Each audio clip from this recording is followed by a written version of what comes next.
What's going on, fellow A-Plusers? It is I, your host, Adam Perez. Welcome to a brand new live episode of A-Plus Hero Report, your weekly stop for your movie, television, Marvel, and DC news, streaming live for you guys today. We got 6 incredible topics, so we're going to be diving into some rumors when it comes to the upcoming X-Men casting.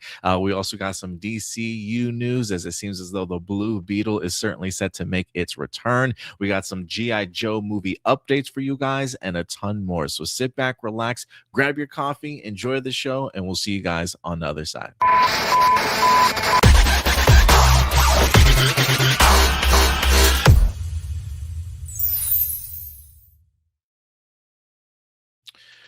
Good morning, good afternoon, ladies and gentlemen, wherever you're certainly watching us here today. Welcome to A-Plus Hero Report. It is I, your host, Adam Perez, joined none other than by my co-host, Stuart Branscombe, as always, certainly coming through today. What's going on, buddy? Forgot I was on mute. Not much. Doing pretty good. I finally got like most of the setup done. I got like the hard part out of the way, which is moving the desk, moving the shelves in here. I might add some more stuff in here as we go along, but as of now, it's a very good starting point. I like is that Bingo back there? It is Bingo. I got Bingo, and then next to Bingo, I got Grogu right next to him. Yeah, still trying to figure out how I want to do the whole layout of everything. And then on the shelf, Force Awakens poster. I like it. Oh yeah, that I got to hang up somewhere, of course. And then on the dresser, like next to the Force Awakens poster, there's not really a way I could angle the camera to capture it, but basically it's a Dragon Ball Z shrine. Like I have all my Dragon Ball Z VHSs, manga, and then some Dragon Ball Z figurines as well. So it's like I call it the Dragon Ball Z shrine. I like it. It's funny. I thought I saw some. I took my son to Legoland maybe like 2 weeks ago for my best friend Jonathan's. His son had a birthday, and so they had it at Legoland. And I swore when I was there, I was reading something that they were getting ready to release a Shenron like Lego set or something like that. Yeah, I don't even know how many pieces it was, but it looked huge, and I'm just thinking to myself, I need to have this. I need to have this in my life. So that's cool. Maybe you get to add that to your shrine one day, Stuart. I definitely will if it comes out. If I had the Dragon Balls, I would wish for it right now. I'm looking forward to me and my son just got done doing some Legos this weekend. When we went to Legoland, we picked up maybe that was last week we picked it up. When you leave Legoland, they have you go through the gift shop, of course, because why not? And so when we went to the gift shop, he loves Lightning McQueen. Like he's a big Cars fan, and so they had like a 290 piece Lightning McQueen that you could build, and it only cost me like $30, so it really wasn't too bad. So we got it together. It was like a father and son kind of Lego set that we put together. It said for 9 years old and up, and I pretty much just like guided him in regards to like flipping the instruction pages, pointing to the pieces, like, all right, now find the pieces that you need. And for the most part, he probably put it together maybe 85% of it for the most part, with me helping occasionally. But yeah, it was really fun. So I'll have to share some photos sometime of his little Lightning McQueen Lego set we got together. Definitely, that is really cool. Yeah, I love seeing him hands on like that, and he loves Lightning McQueen. So we'll see we'll see what other Lego sets we can find for him. But yeah, man, it's good to see you. Cars has got to be somewhat common in Legos. Yeah, I'm pretty sure. I would like to find like a Pac-Man set. I don't know if they have like a Pac-Man seems relatively easy, but I do wonder if they have a Pac-Man set, or if it's a case of like I'm just gonna have to buy my own random pieces and put them together. Like a Lego starter kit or something like that. Yeah, I feel like there are probably some like websites out there dedicated to showing you like how to build certain things, like based on the pieces that you currently have. That's a good idea. That's a good idea. So we'll see if this family becomes a Lego household in time, but we'll see. But I'm glad to see your studios coming together, man. Looking forward to seeing the final result. But look, guys, remember, as we go through these topics today, these are simply our A+ opinions. We always certainly want to know your guys' thoughts. So as we go through these topics, if you want to chime in the live chat, let people know some of your thoughts on what we're talking about topic-wise. We love conversing with you, and we love shouting out people that are joining us live. So let's go ahead and do that today. We got Ricky Perez certainly in the house. Hey, Adam, just saw the first teaser trailer for the upcoming Looney Tunes comeback in theaters with a brand new short releasing in November in front of the new Cat in the Hat animated movie. All right, so we're getting some more Looney Tunes. I will say, even though there's not Saturday morning cartoons, some Saturday mornings, like when we get up and I make him breakfast and stuff, he does ask to watch Looney Tunes, surprisingly. Yay! Yeah, Looney Tunes on Tubi. They got a bunch of seasons, so we literally just put it on repeat. It just keeps going. I used to. Oh, sorry. I used to collect Looney Tunes VHSs when I was really? a kid from thrift stores and just garage sales wherever I could find them. So I was probably what Noah's 4 years old, right? Yeah. When I was his age, I was also super obsessed with the Looney Tunes. Mm-hmm. Nice, I like it. We also got also announced the 5th Hotel Transylvania movie will be arriving in theaters in 2027 from Sony Pictures and Amazon MGM. That's so crazy that we're on our 5th Transylvania movie. Mandalorian and Grogu will be arriving on digital July 27th and on Blu-ray August 25th. Yeah, we're actually close, I think, Stuart, to getting the band back together for the Force Report. I'm trying to find everybody's schedule to see what days, if we were to do a Force Report, what days would certainly work for everybody. Because I think we do want to try and maybe launch again in August, because I believe Crystal is back. And one of the things I do want us to all talk about, even though it's way past due, is the Mandalorian and Grogu a little bit. And we also got a bunch of other stuff coming up too. We got the 9th Jedi Star Wars Visions animated series that's supposed to start, I think, next week or 2 weeks or something like that. So yeah, we got a lot to discuss. Yeah, and then if we go live at around August 25th, that would actually be perfect timing, because then we get to talk about it while it comes out on digital and Blu-ray. Yeah, I'm looking forward to it. We're trying to schedule it around. Definitely talking about it when it's available for most people to watch. Also, we got Matt Danner directing additional Diary of the Wimpy Kid movies. We also got, finally, D23 2026 finally reveals the schedule.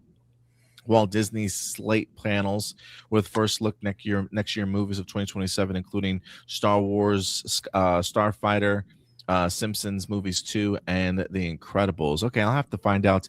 I'll have to pull up the schedule then before we wrap up today's show. Kiki and Luca in the house. Can't wait for your Odyssey review. Lots to talk about. I thought it was a great movie. Yeah, I have tickets to go see it tonight on Dolby at 7 p.m. I have been trying to find IMAX screenings everywhere, Stuart, and I just can't. There's just no IMAX screenings available for it, so I'm stuck watching it on Dolby. But I may see it a second time, maybe later on in the week, to kind of finally catch it on IMAX if I can. But for me right now, I think it's going to be in Dolby. How about you? Yeah, I'm gonna be catching it on the Limax screen tomorrow. Unfortunately, that's what I'm gonna call it. Anytime it's an IMAX that isn't a real IMAX, but they advertise it as an IMAX, I'm just gonna call it Limax. But unfortunately, I don't know if I'll be, because I have a dinner that I have to go to tomorrow. So I'm not sure if I'll be there to review it with you, but I will for sure send you my scores. And then for this one, I'm also going to be sending you notes as well, because I know that I'm going to have things that I want to say about this movie. And then hopefully I'll be able to clarify some of those thoughts, that next Sunday or Monday, when the next time we see each other afterwards. No, that works. That works. Keegan Lucas says, I saw one reviewer complain that all the other reviewers called the movie epic and was groupthink. But after watching the Odyssey, there's actually no better word. There's no better word to describe the movie. Yeah, I mean, it is an epic it is an epic poem in Yeah. its own right. It's what the Odyssey is actually described as. By Um, definition, it's an epic. it's an epic, yeah. Marcelino says there's gonna be this is it just that shit just makes me laugh, Stuart. It's just like that's literally what it's defined as. Like it's like unbelievable. Oh my gosh, what is it with all these people like suddenly agreeing that Star Wars is now a war movie? Oh my gosh. I mean, it's just like, did we miss English class? Did we miss creative writing class when we were all assigned to read the Iliad and the Odyssey? Like, did we miss all this stuff, guys? Marcelino, there's going to be a new album in the Chipmunks movie in 2028. Why didn't you promote it on Facebook? Honestly, I barely noticed it. It might have been a blip on my radar, and I meant to post I did see like a image of it, or like exclusive, like a first look at Alvin or something like that. I just literally forgot to post it on the Facebook page. That's all. It was just a busy week at work, and when it dropped. Blossom, what's up, Blossom? Jason Lee into those films. Who? Jason Lee, the guy that plays Dave, is he still going to be playing Dave in those movies? Yeah, I'm curious. It's like the last couple of films, he just looks so tired. Yeah. Good to see you, Blossom. We got Peg C in the house. So I just started rewatching the 90s Flash TV show. Ooh. Very nice. Very nice. Also, yeah, we lost actor Sam Neill, best known for his iconic role as Alan Grant in the Jurassic Park franchise. He was 78. Yeah, really unfortunate. I did see that he's got a couple movies that he actually filmed before he passed that we plan on seeing him. We actually plan on seeing him in. So, yeah, Sam Neill will definitely cross our TV screens at least a few more times. I completed Space Sheriff Gavin, now just waiting until Omega Horn, which set to debut July 26th. I did see a little bit of a promo for Omega Horn. It does feel very Super Sentai to me, Stuart, at least in the sense of like a group of characters with costumes that call upon like other creatures and stuff, you know. It kind of has that vibe to me a little bit. Yeah, I like how now with the new kind of Project Red, it's like I don't really know what to expect, what kind of style they're going to be going for every new season. Yeah, me either. I'm completely lost if I'm being honest with you. But we'll see how this goes with this Project Red stuff. All right. I think that does it for most of our live comments. But again, as we go through the show, feel free to throw your thoughts into the live chat. If you want to help out the show monetarily today, certainly feel free to. We don't have any sponsors here at the show. We literally do thrive off of your guys' contributions. So if you do want to support the show monetarily, there is super images, super chat stuff kind of available for you guys down below. Feel free to go ahead and do so. But if you can't help us out monetarily, because things are rather tight these days, if you want to help us out free, subscribe to the channel, like these videos, share these videos, clip these videos. All of that definitely helps the algorithm, to certainly say the least. But Stuart, let's go ahead and kick off this show, man, with our first segment of the day.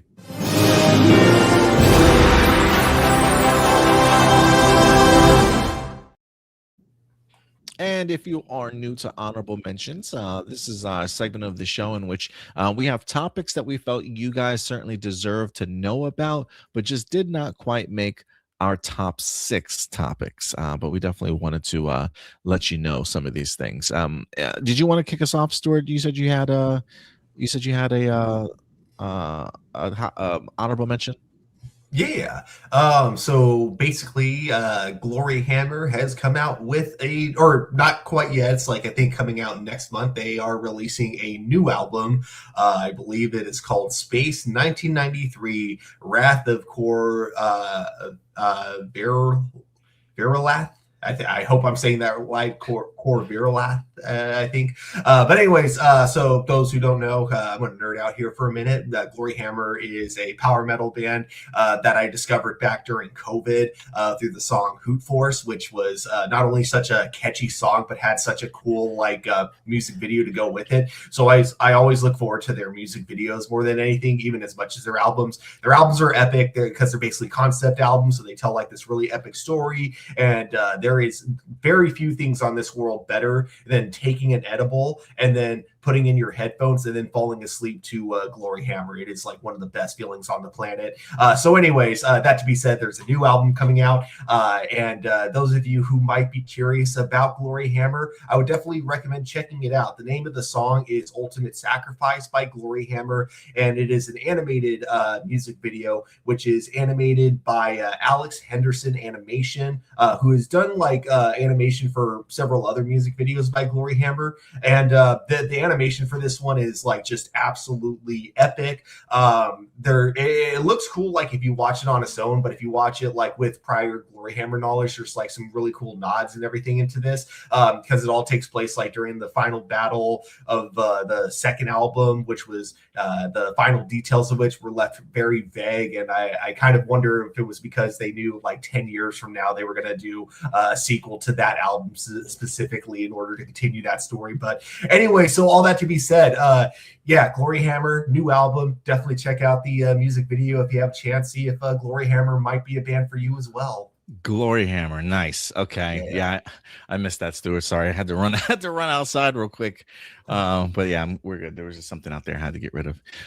We also got Marcia in the house. At the Alvin Chipmunks reboot will have the Chipmunks be completely AI with the first look as well. All the humans will still be live action. Oh man, okay. I don't like that. Yeah, I'm not a big fan of that one either so much either. I hope this is like a boycott people can actually commit to, because if this is true, I kind of hope people boycott this film.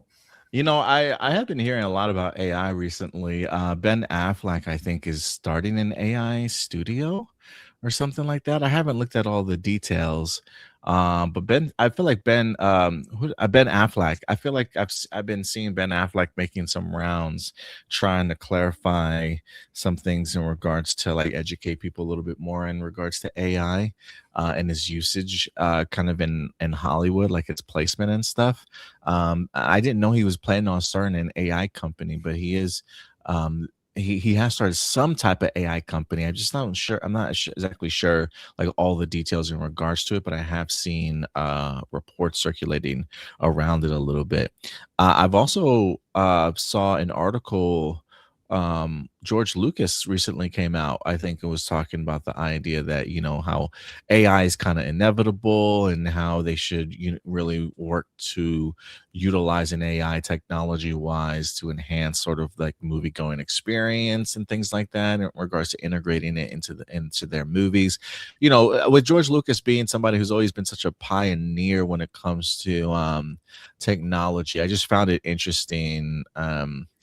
Some of the things that he was talking about when it comes to AI also. So some big prominent figures in Hollywood this week kind of talking about it a little bit. So I think if like someone in Hollywood has a vision for AI that like I can't see, that other people can't see, of how it can be used in a way that doesn't take work from other people and how it can be used to still show your creativity without like, you know, stealing from other artists. If they have a way to do that, what they should do is they should wait until that idea comes to fruition before constantly saying, oh, hey, we're working on AI projects, because automatically you're shooting yourself in the foot. You're giving the internet tons of reasons to just like, you know, I don't want to say cancel you, but essentially give up on you, like stop caring about you, because yeah, that's what's going to happen. So in the terms of Ben Affleck, you know, my first thoughts is, well, fuck Ben Affleck. Then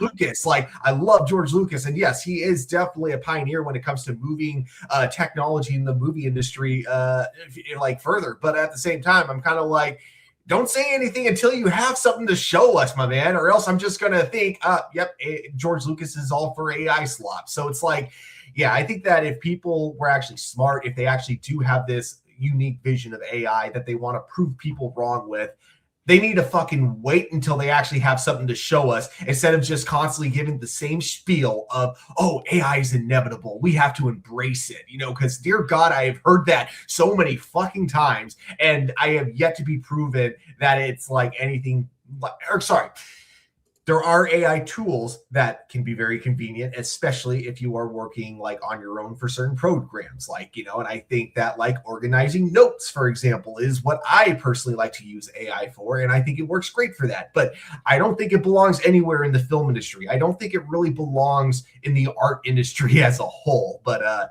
yeah, again, if someone can prove me wrong on that, wait to prove me wrong. Don't tell me you're going to prove me wrong, basically.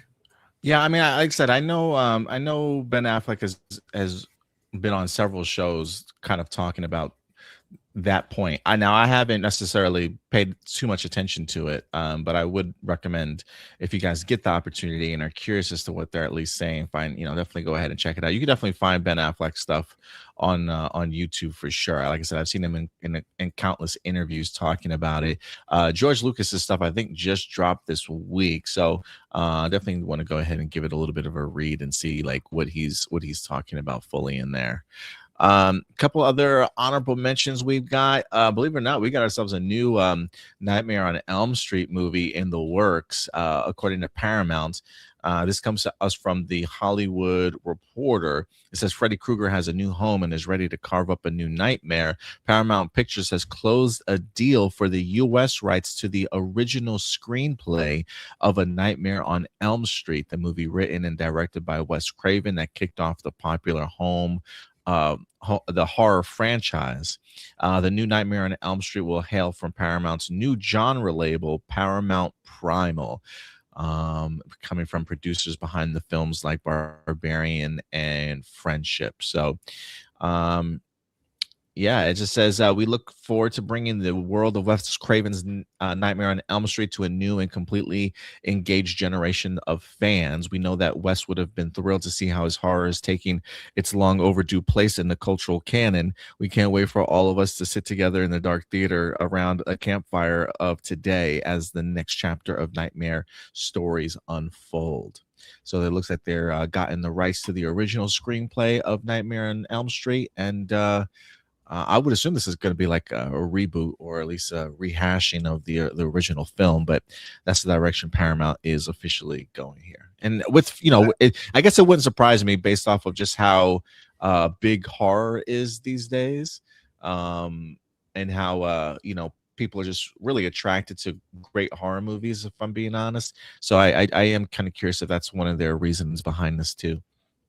Yeah, it's got to be better than the 2011 movie, because holy shit, that one was so terrible. But can we bring up the image real quick? I just want to kind of point out a couple of things. Well, first off, this is not an official image from. Oh, at least I don't think that it is. Darn, never mind. They didn't release this when they released the announcement or anything like that. I just literally found this on Google, so I don't know if this is a official image from a past movie or not.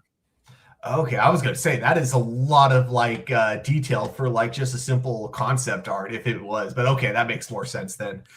Regardless, though, I'm excited because I love me some Nightmare on Elm Street. It's been so long since we've had a new movie in that franchise.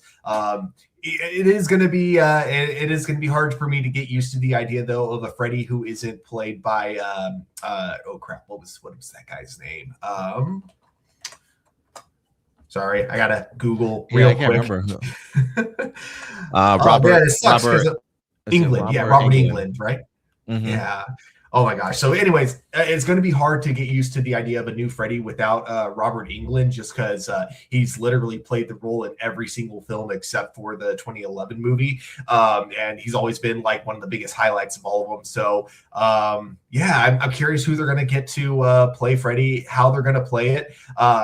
The other thing too is how much of the comedy will this focus on? Because one joke that I always thought was funny from Cinema Snob is how you get the some of the fans that'll complain about the sequels because they got too comedic, but then they complain about the 2011 movie because it wasn't comedic enough, which is that's kind of accurate. But yeah, I don't know. I think that the first and third movie, especially Dream Warriors, were absolutely incredible. Had the perfect balance of comedy. In the case of Dream Warriors, I think it actually balanced comedy and action with the horror as well. But yeah, no, I love this franchise and I like the idea of it getting rebooted, especially because we're currently getting a Crystal Lake series. So it'll be kind of cool to have both franchises kind of coming back together. Yeah, we had a lot of horror news this week. Not just the Nightmare on Elm Street, but also Mike Flanagan's Carrie TV series had a first look. I was really Oh, debating, yeah, I was really debating like man, can I fit all this horror in here? The only the only thing that we did miss, I don't think we're going to be talking about the Carrie stuff this week at least, but yeah, Mike Flanagan just released the first look stuff for the Carrie television show, and then the Crystal Lake television show came out. That didn't come out this week, but a first look for that also came out this week. So yeah, a lot of great classic horror making a comeback. mhm. Oh yeah, I'm definitely looking forward to the Crystal Lake series. Although I feel like we already know like who the killer is going to be by the end of it. It's going to turn out to be Jason's mom, probably setting up the first movie, or maybe Jason's dad. We haven't heard from them. Oh yeah. Maybe it was like parents that were the serial killers, and then like the dad dies by the end of it, setting up the first movie. I don't know. Spoilers, everybody. No, I'm just Hey, kidding. it's not spoilers if No, it's a this is prediction. it. It's a potential spoiler. What else do we got here for honorable mentions? Oh, we got Spaceballs 2 in the news. We got a brand new poster that they wind up dropping coming to soon, only in theaters 2027. Spaceballs, the new one. This was their teaser poster that they dropped. Combing the beach once again. But We yeah, ain't seen shit.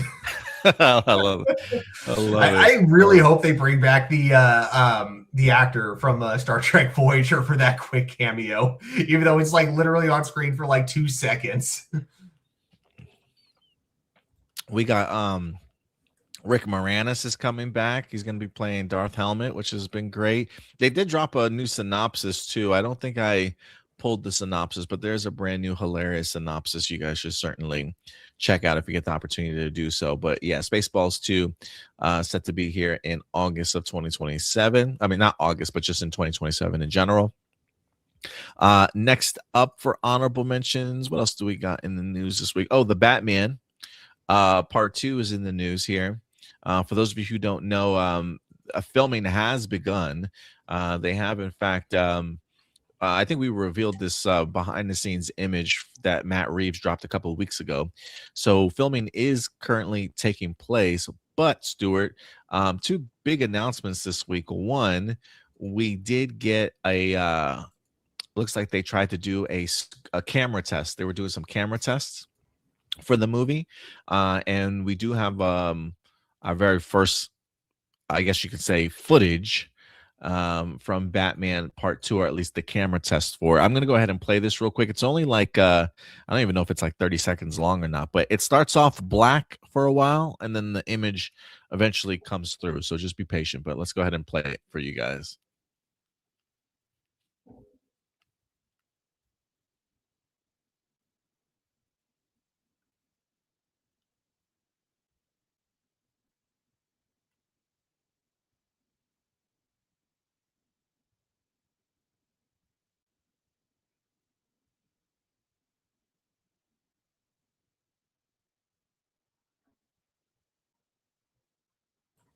Uh, So for those of you who don't know, also they did also delay this movie this week.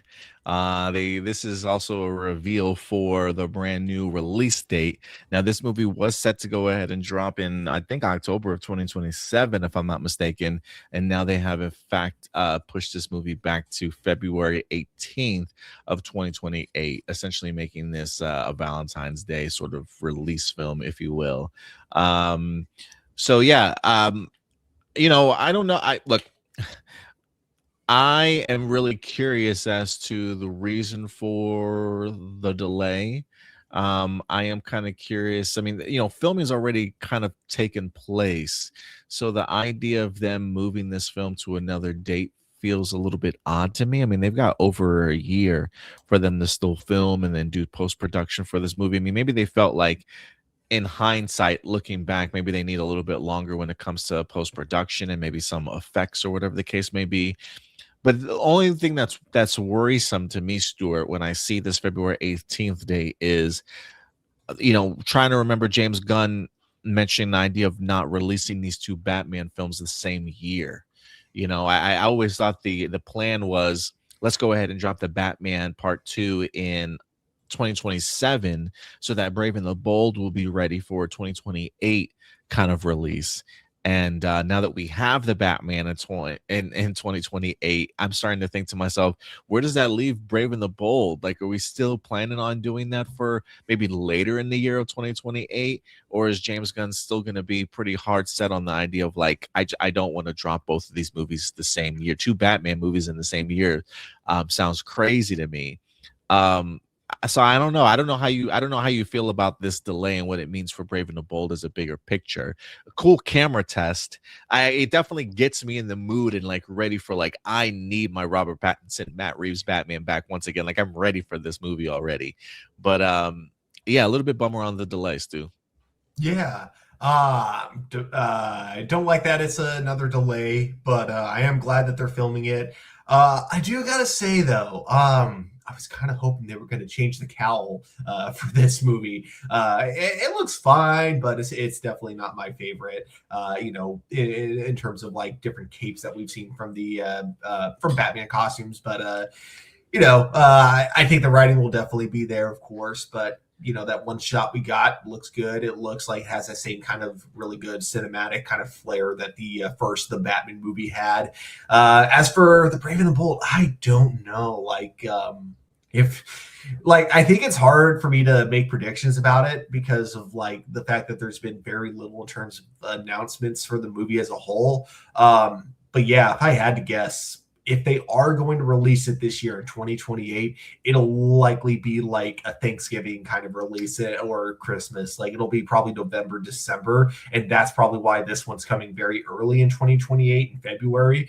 Therefore, if there is another Batman movie, it's enough to like give people some time to realize, oh, this isn't the same Batman you just saw. This is a different one. I guess you could kind of say it's similar to how, like, when Godzilla 2000 came out, it wasn't that long after the Matthew Broderick Godzilla movie had come out. So there was definitely that moment of, like, audiences needing to realize, no, this is not a sequel to that movie. This is completely separate.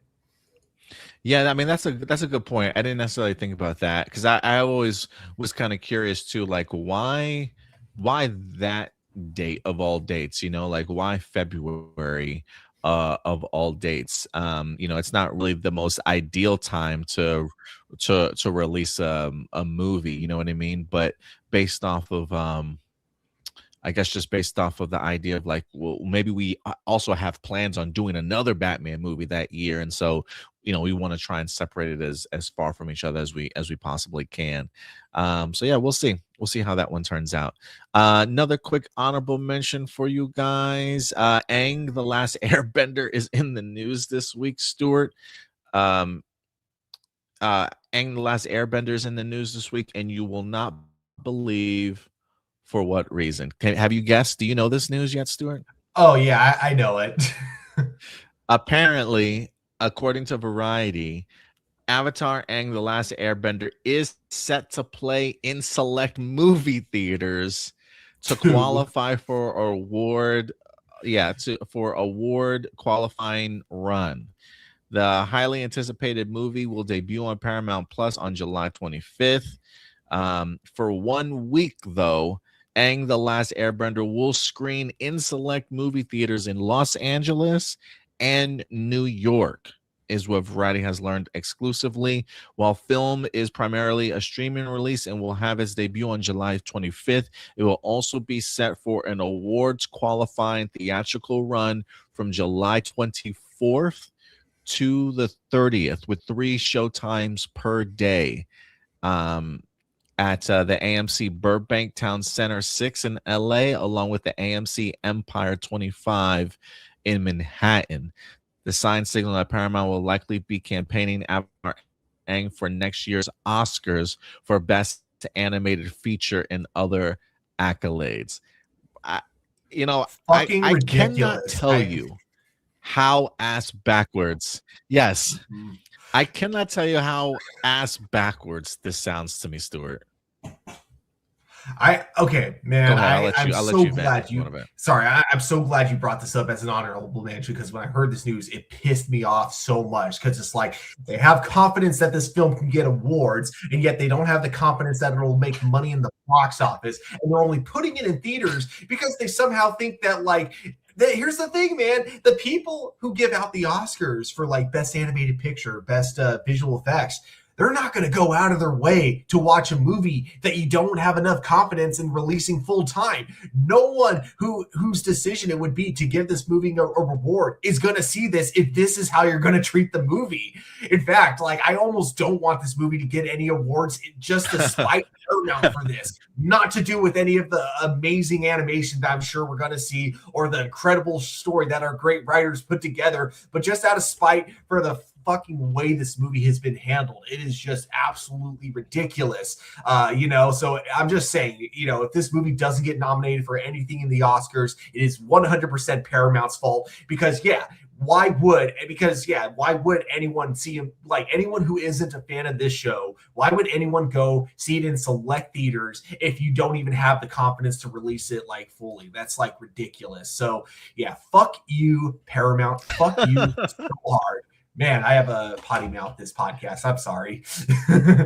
Yeah, dude, like I just don't get it. Like I just don't get it. Like if you wanted this movie to qualify for an Oscar or something like that, like just release the movie. Like why are we doing this in regards to just 1 week? Like you should have just stuck to the original plan, release this movie in theaters, utilize that theatrical release to then build up towards the release of it exclusively on Paramount Plus and build more momentum towards your streaming service and more income from your shareholders that way. Like that's how you'll build up a proper release. But like to kind of constantly go back and forth in the sense of like, we're going to drop this later in the year, it got leaked, let's release it early, let's just go ahead and release it theatrically. After all, like guys, like you are literally doing everything backwards. Like it is the decision making over there is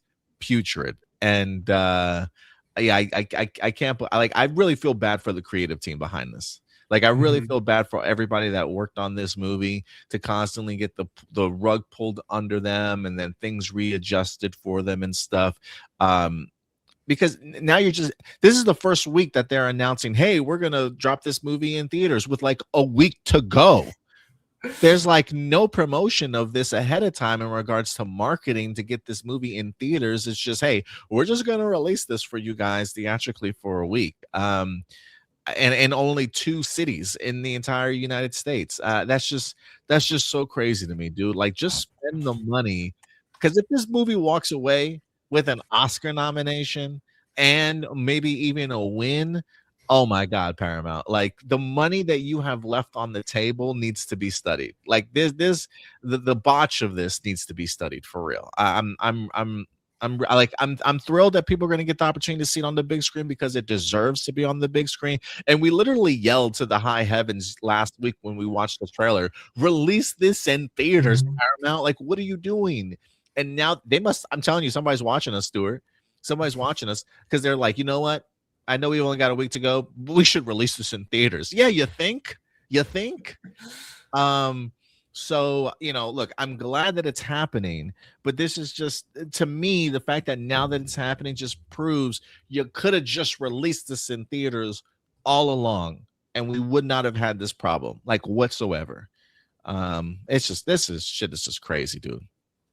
So I live in San Francisco, which means obviously there are crackheads like all around. I'm just saying I could take any one of those crackheads at random and they would run Paramount better than David Ellis.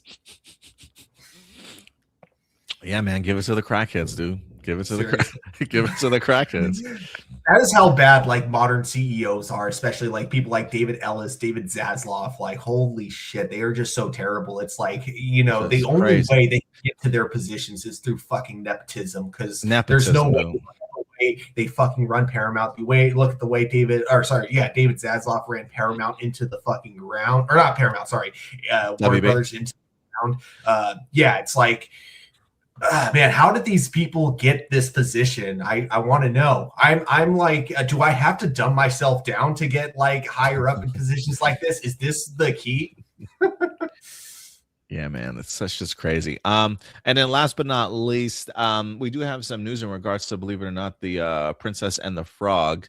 According to Deadline.com, Coleman Domingo, who just got done playing Joe Jackson in the Michael Jackson movie, he also plays Norman Osborn in Your Friendly Neighborhood Spider-Man. He was also in Disclosure Day. Also, Coleman Domingo is currently in talks to write an original live action pick about Princess and the Frog's Tiana. This is an exclusive report. It says, hot off of notching 2 Emmy nominations this year, we hear that Coleman Domingo is looking to co-write an original live action feature about Princess Tiana, inspired by the Princess and the Frog 2009 feature. We understand per sources that the 2-time Oscar nominee will co-pen the feature. It's still early days on the project, particularly as far as deals go. It doesn't really give any other details about it, but it does. It is interesting to me that it doesn't sound like it's a true adaptation of Princess and the Frog, but it does sound like they clarify original live action picture that is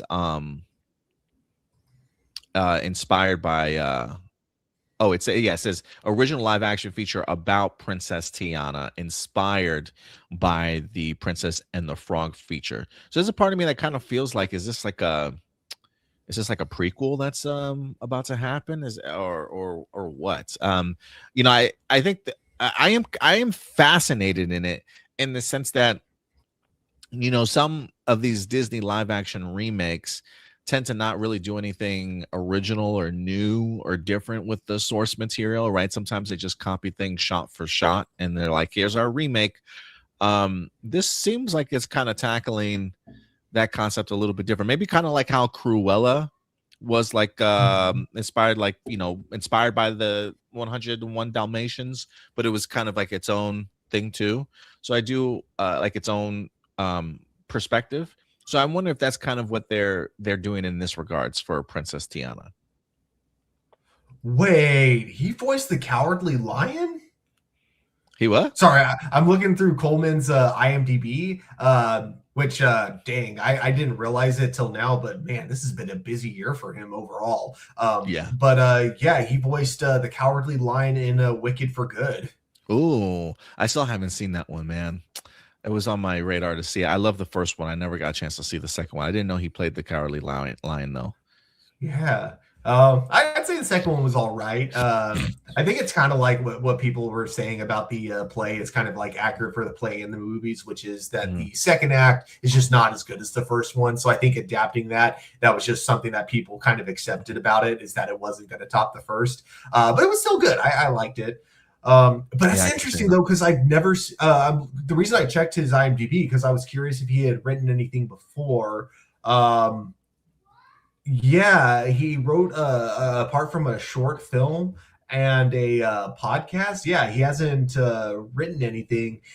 He's directed an episode of, or no, 3 episodes of Fear the Walking Dead, and an episode of The Four Seasons, and then directed a podcast. But yeah, so I'm very curious what that's gonna look like, or what his writing is gonna look like. Yeah, I mean, he's co-writing it, so he probably will have somebody that's maybe a little bit more experience with him co-writing it as well. So we'll see. But yeah, I'm glad you brought up Fear of the Walking Dead. I forgot that's where I think I first saw him at, was Fear of the Walking Dead as an actor. I don't know if that's where he got his career start or not, but that's where I remember initially seeing him. But I think that was the first thing I saw him into. Right, it might have been. But yeah, guys, those are our honorable mentions. Some topics we felt you guys certainly still deserve to know about, but just did not quite make our top 6 cut. But yeah, guys, let us know some of your thoughts. Marcelino did say, when the Nightmare on Elm Street and Crystal Lake TV show ends, what would be next for both franchises? Because they did almost have every creative direction so far. I'm hoping if Crystal Lake is good, maybe they go a couple more seasons, maybe 3 or 4 or 5 seasons. Nightmare on Elm Street, I can easily see them just starting to just reboot and just start doing sequel after sequel after sequel if that movie ends up kind of being good. But you have an idea where you want to see them go? I've had this idea since high school, man. This is where they go with it. They make a sequel to Monster Squad, but instead of Dracula, Frankenstein, and the classic Universal monster movies, we get a bunch of horror nerds that are like, I don't know, let's go elementary school or middle school. We'll do like fifth or sixth grade, something along those lines. They have like this horror club. They consider themselves like the edgy kids at their school, but it's like a corrupt town where this businessman is just like, who's probably the dad of one of the kids or something. I don't know, basically doing all the shit. Meanwhile, we cut to hell where we see Jigsaw. He's about to face damnation, but Pinhead and the Deadites are like, no, we like your work. We want to make you one of us. And so Jigsaw then takes the form of a Deadite, but it also kind of looks like, the puppet that you normally see in all the Saw movies. So he, using his new powers of the Deadites, brings forth Jason, Freddy, and Chucky, and I don't know, throw in Leatherface there for the fun of it too, or something like that. And so the kids, instead of Van Helsing, they must find someone even stronger than Van Helsing, someone more recent, someone who might be a little bit out of his time, but still pretty cool. That someone, Bruce Campbell, is Ash. So the kids have to team up with Ash, who has to save the town from the new Deadeye Jigsaw and his army of 80s horror icons. And we call it Monster Squad 2. Yo, first zero off, relation to the first movie except for the title and premise. First off, as a kid, I loved the first Monster Squad. I used to eat that shit up all the time. So I love this idea. I'm completely down. I love this. Yep, there you go. There's your idea, Marcelino. I've had this idea since high school, so come on, Hollywood. Copyright. Don't take it. Don't take this idea. Copyright. If you guys want my high school script, let me know. Yeah. I dig the Monster Squad 2 vibe, so I'd be down for that. All right, y'all.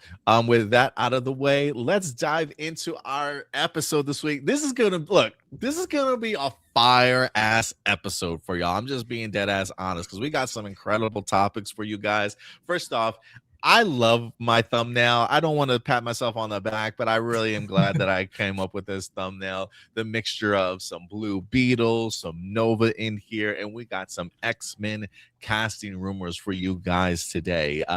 It feels like we are slowly turning the page in the chapter on Marvel Studios as we are now looking towards not only Spider-Man, but Avengers Doomsday and then Secret Wars. We really are at the tail end of this multiverse saga, getting ready to go ahead and kick off a brand new saga and chapter in here. So let's go ahead and dive into our very first thing that we're going to talk about today, Marvel Studios X-Men. We got the director, we got the writers, all recently coming out the past couple of weeks, kind of giving us little tidbits of information here or there in regards to where their inspiration's coming from, some of the things that they really want to focus on in regards to it being very character driven, in regards to the emotional depth, some soap opera aspects kind of involved, taking influences maybe from Chris Claremont's run a little bit more here or there. But the big question is, what is this makeup of this team going to look like? Who is going to be some of the characters sort of at the forefront of our X-Men team, whether that be heroes or villains for the brand new X-Men movie? And Stuart, there's a lot of names that are starting to be speculated and tossed around in regards to who's being looked at. Is there a potential sort of short list going on in Hollywood as of right now? Who could potentially be up for certain roles? And we got a bunch of rumors that we're going to be diving into for you guys today. So let's go ahead and dive into our very first one here. This was the first one that I wind up noticing, and we'll kind of go in order in regards to everything that's being presented to us. But coming to us from comicbookmovie.com, it says X-Men Marvel Studios reboot reportedly cast Star Wars actor Adam Driver as the MCU's Magneto. That's right. As of right now, Ooh. again, this was dropped, I think, on the 13th. Adam's Driver's name came up. It says, according to a bombshell new rumor, Marvel Studios is eyeing Adam Driver for the role of Magneto in the highly anticipated reboot of the X-Men franchise. The Twitter holder My Time to Shine was first to break the news of Driver being cast as a villain in X-Men, which has since been corroborated by former Nexus Point news writer Apocalypse Horseman. However, he added that to the report by claiming the actor has signed up to play the Master of Magnetism. There's been some chatter about the X-Men cast being revealed at next weekend's San Diego Comic-Con, so more casting news may be imminent. If Driver is playing Magneto, it seems fair to say that the studio has chosen well. The actor's no stranger to playing a villain, and at the age of 42, he'll bring a little more youthful energy to the role, like Michael Fassbender before him. It's been rumored on multiple occasions that Mr. Sinister will also be the big bad of the new X-Men franchise, but it doesn't mean there isn't still room for Magneto.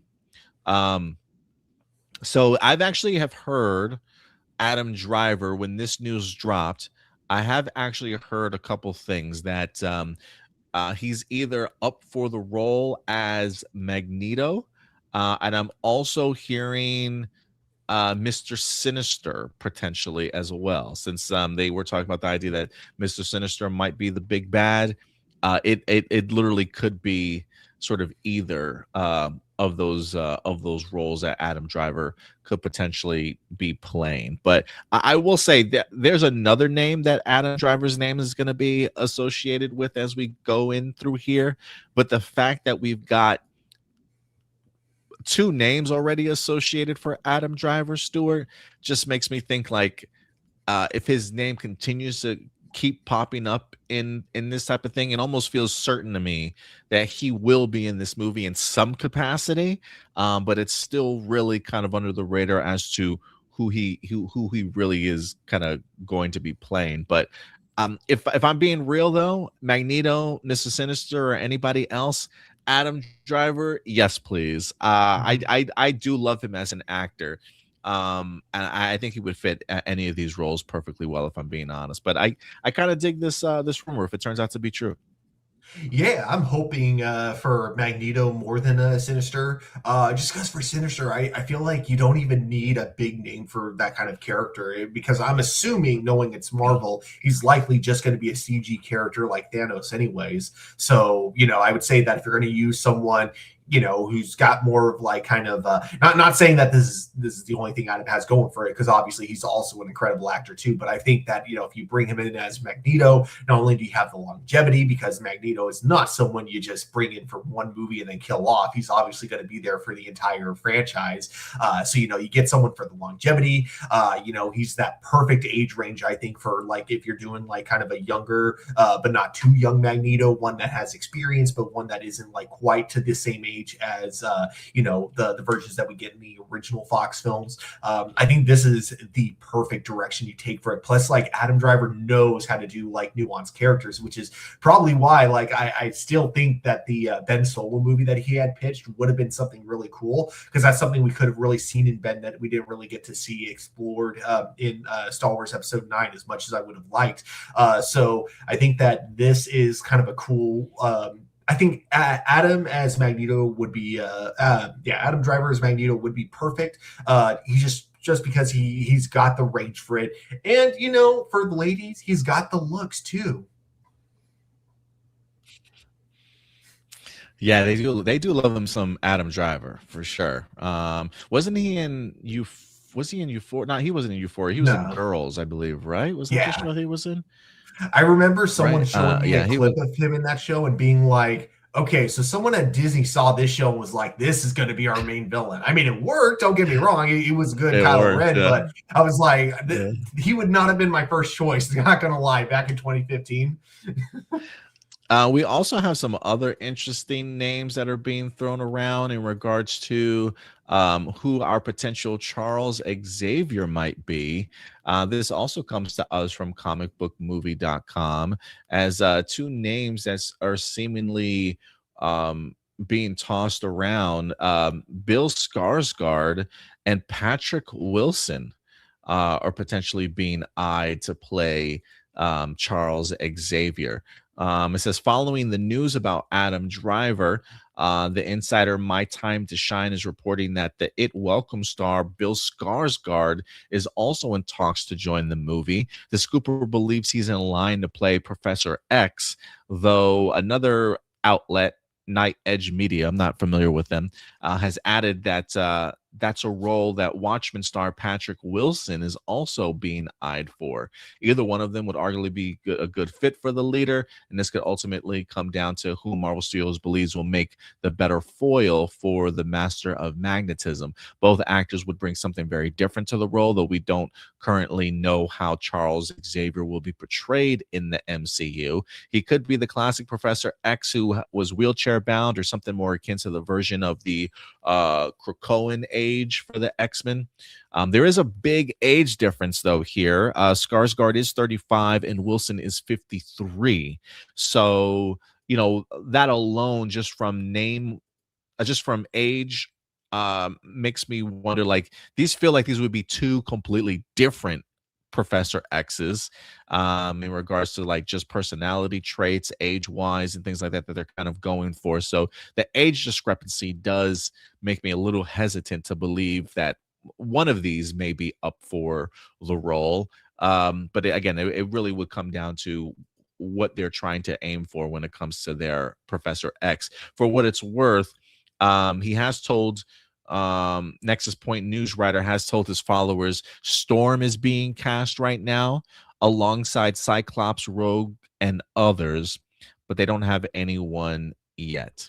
So those are the two big names that are being eyed, or at least teased right now for Professor X. I low key kind of like the idea of Bill Skarsgård in this one. I think one, I could probably see him.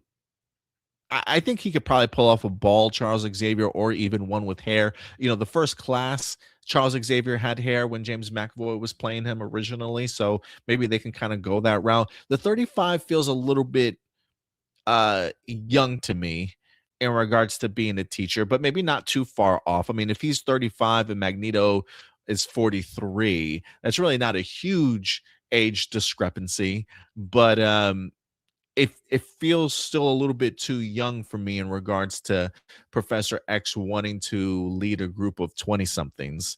But I am kind of curious. I am kind of curious as to how old James McAvoy was when he played. Maybe I should look that up. I wonder how old James McAvoy was when he played Professor X, because 35 feels a little bit too young to me. I do like early to mid 40s. But I do like Patrick Wilson also. But like, if I have to be fair, I think Bill Skarsgård would pull off a pretty good Charles Xavier. I'm not gonna lie. Yeah, What about you, Stuart? I like Patrick Wilson as an actor first. I should get that out, but he's one of those actors that plays like a specific type of role extremely well. Like when he plays the Ed Warren, is that his name? One of the when he, in the Conjuring series, something Warren, when he plays him, and then same with I freaking love him in Watchmen when he plays the Owl. He does a really good like kind of middle-aged man who does a lot, but also feels very like down to earth as well. Like it's kind of hard to explain, but that's like kind of the role he does really good. I was not a fan of him as Ocean Man at all in the Aquaman movie. As much as I liked him in the first. I liked him in the first one. I thought he was pretty good in the first one, at least. I don't think I've seen Aquaman 2. That's funny. Anyways, I didn't think he was terrible. I just didn't think, I think that other people could have played that role better, I think is the problem. So I didn't love him in Aquaman, basically. But I do think that when he's in the right role, it works. I don't think Xavier is the right role for him. And I would love to see him in the MCU. I think there are plenty other roles that he could definitely do.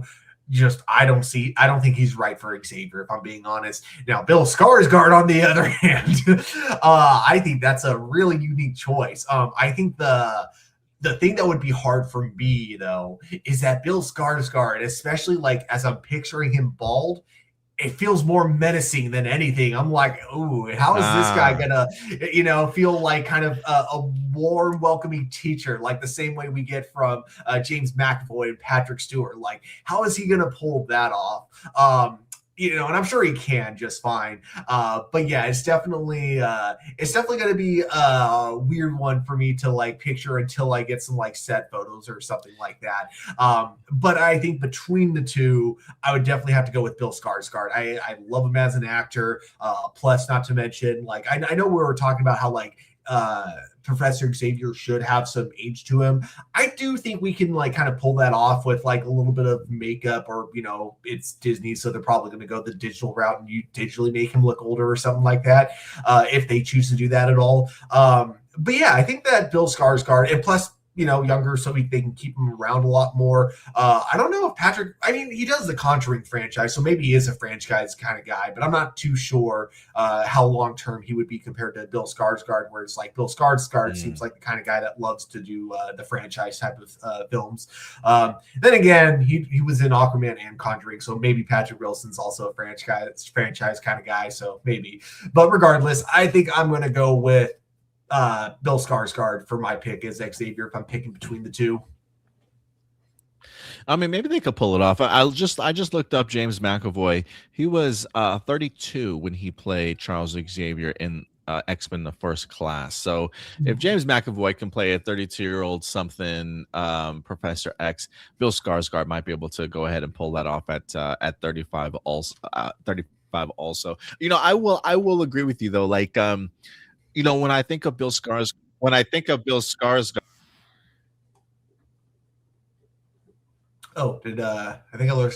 lost you. Is it what was that noise? Is that still there? I don't hear anything.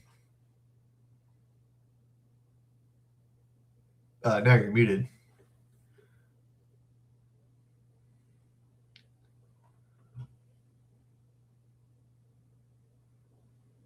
I think you're muted. Okay. Are we good now? Okay. Sorry about that. I don't know. Okay. The only thing I would say is man, I think it threw me off completely. Going back to your Bill Skarsgård reference. Yeah, when I see him, I usually tend to see him in villain roles, but he also is such a chameleon when he gets into these roles that sometimes it's hard to actually see like that, oh my gosh, that's actually Bill Skarsgård in that particular role. But there are elements sometimes of Charles Xavier, at least in like modern comics, where it's like he's not as warm and friendly as he used to be. To me at least, there is an underlining I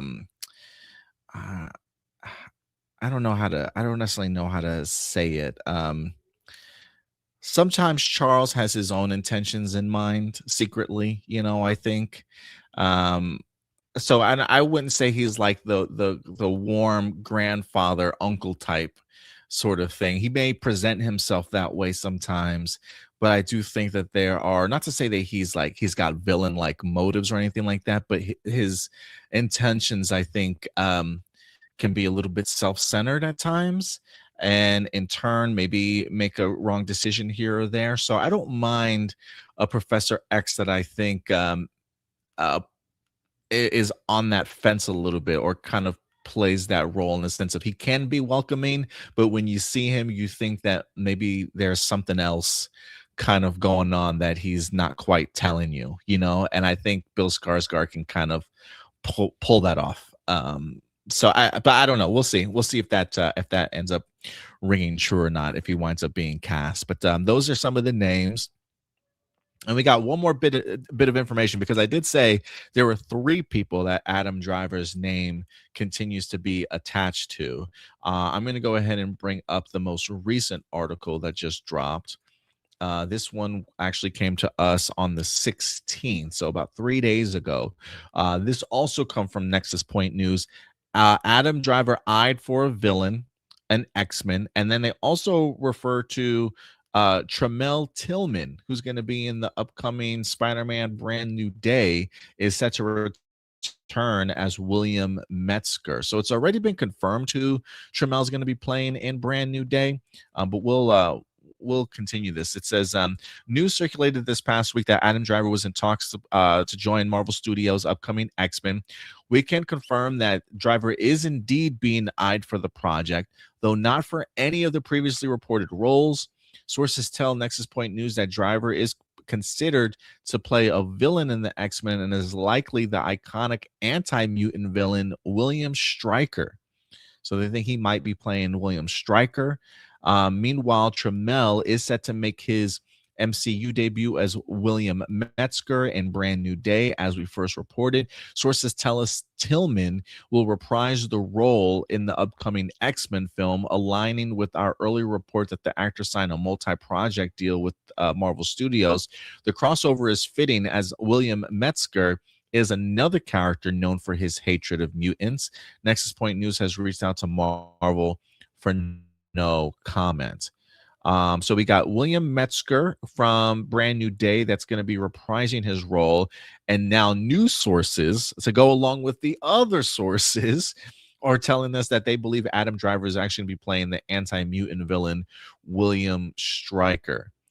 First off, way too many Williams in this one movie.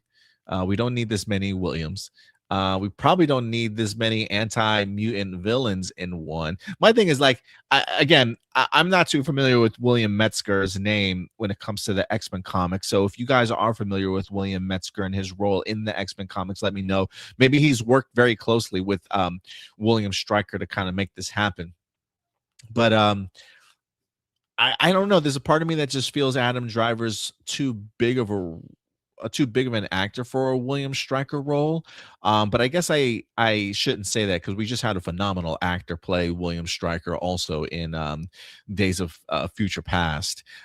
So I probably shouldn't say that. But I just think Adam Driver just fits sort of like a mutant level villain so much better than just a human villain. Although I can see him being a hateful ass motherfucker for sure. Like, I could see Adam Driver really tapping into that role for William Stryker. I just envision somebody a little bit older than Adam Driver in that particular role. And he just comes across a little bit more menacing, I think, than a William Stryker certainly would. But I would say just put William Metzger in whatever role Stryker was going to be in, and play off of that. But so I don't know. We got 3 different names, Stuart, all highlighted for Adam Driver here. But it seems he is attached to this project in some way, shape, or form. How do you feel about him potentially as William Stryker? And would you rather him play somebody else, or what? I can see where they're going with William Stryker. The only reason I would rather have him as Magneto is just he would be a bigger part, I think, in the franchise as a whole. And I think that would be cooler to see. But I do get the mindset, because he's really well built. He has a military background, so I could definitely see him having that demeanor that they would probably be looking for a character like Stryker. And I'm sure he'd do a great job. Personally, I would prefer Magneto. Honestly, what's really funny is because the article also mentions Tremel Tillman. I know that William Stryker is usually portrayed as white, but like now I'm kind of thinking he would honestly make a decent Stryker. Honestly, if they wanted him as Stryker. I mean, I know they've already cast him as Spider-Man, so that's not going to happen.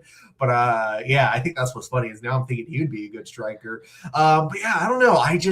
I don't really think this is the role I would want him in. But I do think that if they cast him in that role, he would do an excellent job at it. And it would be kind of cool to see him go back to, or to kind of like see what he brings to it. Because again, knowing his military background, he would likely, have his own input on the character, from his own experience, like, probably. So yeah, I could see it working. Wouldn't be my first pick for him, but it would work, I think. Yeah, I don't know if it's definitely not my first pick for him. Like I mentioned before, yes, I do think that he would absolutely crush that role of William Stryker if given an opportunity. And I'm glad that you brought up his military background. I mean, that definitely would suit him really well for a William Stryker position. But once they said Magneto and Mr. Sinister, like I can't unsee it now. And I don't know if I want to just see him just as a regular, like just human, hateful ass Mhm. person on the big screen, where I think he could really be utilized as a even more chilling sort of villain for the X-Men with either Magneto or even Mr. Sinister here. So we'll see what happens. But there's a lot of moving pieces clearly when it comes to casting. Some names are definitely being kind of thrown around. I am kind of curious as to um, has full-fledged auditioning actually happened? Do they have a short list of actors that they're actually calling up and bringing in? I've seen some other names kind of floated around for other characters, like a Cyclops, like a Beast. Also, I haven't seen anything for Storm, although, according to Nathan in here, he did drop this earlier. He says, "I imagine Storm will not be there. She wasn't part of the 5 first class. I heard a rumor that she could first appear in an upcoming Black film, referencing Black Panther." Now, there are reports this week that Storm is set to appear in the Black Panther movie, which I believe Ryan Coogler may be in the process of trying to cast right now. One of the things that we have talked about here in Here Report, um, I think we've talked about it openly, the idea that when it comes to the next Black Panther film, at least I certainly expect Storm to be in that movie. I've been hearing reports that the Black Panther movie is supposed to be the first film out the gates for the next saga of the MCU. That could either be an X-Men movie or a Black Panther movie, but either of those first two movies in the mutant saga are definitely going to be both of those. So the idea of a Storm popping up in Black Panther 3 just makes all the sense in the world in regards to introducing us to a brand new mutant.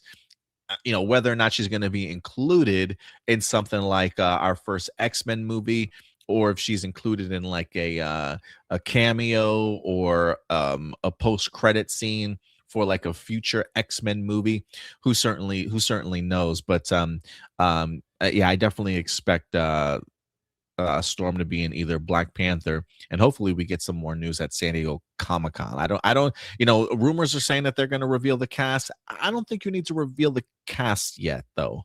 If I'm being honest, I think you can honestly wait for next year. If I'm being honest. Would you rather they reveal the cast, but they do not reveal who they're playing? They just show you the cast and then let the fans decide who they think they're playing, or would you rather them reveal the lineup but no casting? I'd rather them reveal the lineup and no casting. Okay. Uh, I think maybe give it, like, if they plan on doing a D23 this year, maybe at D23 do a cast reveal. But I have a feeling D23 will probably end up focusing just on like Disney Plus streaming type of stuff. I don't know if they would do big movie theatrical stuff. I mean, you could get away with next San Diego Comic-Con doing a big cast reveal. Focus on Secret Wars, but also the next saga afterwards, and give us our first look at everybody. I know filming's supposed to be taking place beginning later on this year, so maybe you do wait for San Diego Comic-Con next year for that cast to be announced. So I don't see it for this year, them revealing it at San Diego Comic-Con, but I do not have a problem being wrong. I would absolutely love it to be revealed if they could this year. Mm-hmm. We got Kiki and Luca with a 199 super chat. Thank you so much, Kiki and Luca. We really appreciate it. Thanks for being A+ and making my Sunday excellent. We do our best around here. We do our best. But yeah, guys, let us Really know your appreciate thoughts. it. Yeah, let us know your thoughts. If you, by any chance, if you happen to hear some of these names in Adam Driver, Bill Skarsgard, maybe even Patrick Wilson. What comes to mind in regards to who you certainly would like to see them play? We got Magneto on the table, Mr. Sinister, Professor X, William Stryker names being dropped. We definitely would love to know your guys' thoughts. Let's see here. Was there any other comments? Marcelino says Martin Scorsese said that Adam Driver is one of the greatest new actors of our generation. Yeah, I mean, some of the things that I've seen him in, he's been pretty good. Wait, Do has you Adam think? Driver been in a Martin Scorsese film? I don't know. Do you think that we will get several solo X-Men films because Storm, Gambit, Cyclops, Nightcrawler, and many others have enough material to have their own movies like Wolverine? One thing that I have heard, and I don't know if there's any I take this all as a grain of salt for sure, but I heard that they may do more special presentations, similar to how we had Werewolf by Night and Punisher, One Last Kill. They were saying that maybe some of these characters may have some X-Men characters may have one-off special presentations to work as either origin stories or just solo projects instead of giving them their full-fledged movies, which I kind of dig that idea if I'm being honest, because there are a lot of characters that probably deserve their own movie. Like Wolverine's about to get it's his own movie.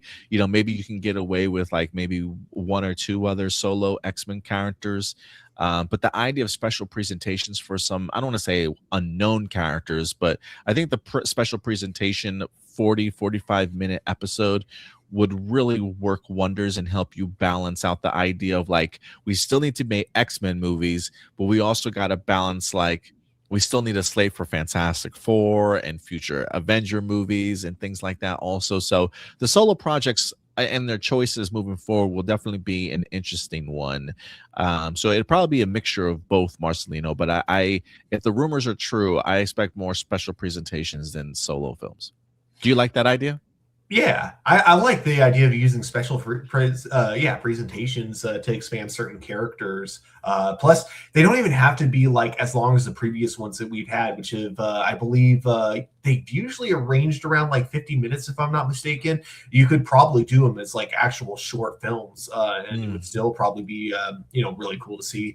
And then I think because again, if it's like if they decide to kind of take a step back and go back kind of the route of like I want to say like phase 3 and 4, maybe what we could see them doing is waiting for fan reaction, seeing like which characters stand out the most, which one fans want to know the most about, and then kind of work from there and see if there's like a story that can be told there rather than just kind of going like, okay, here are all the X-Men. Now we have this trilogy planned for this character, this trilogy planned for this character, this TV show planned for that character, that kind of thing. Right. Yeah, no, I totally agree. Kiki and Lucas says, I'll be at D23. I hope to see you guys at a con one day. I'm sure you will. I'm sure you will, Kiki and Luca.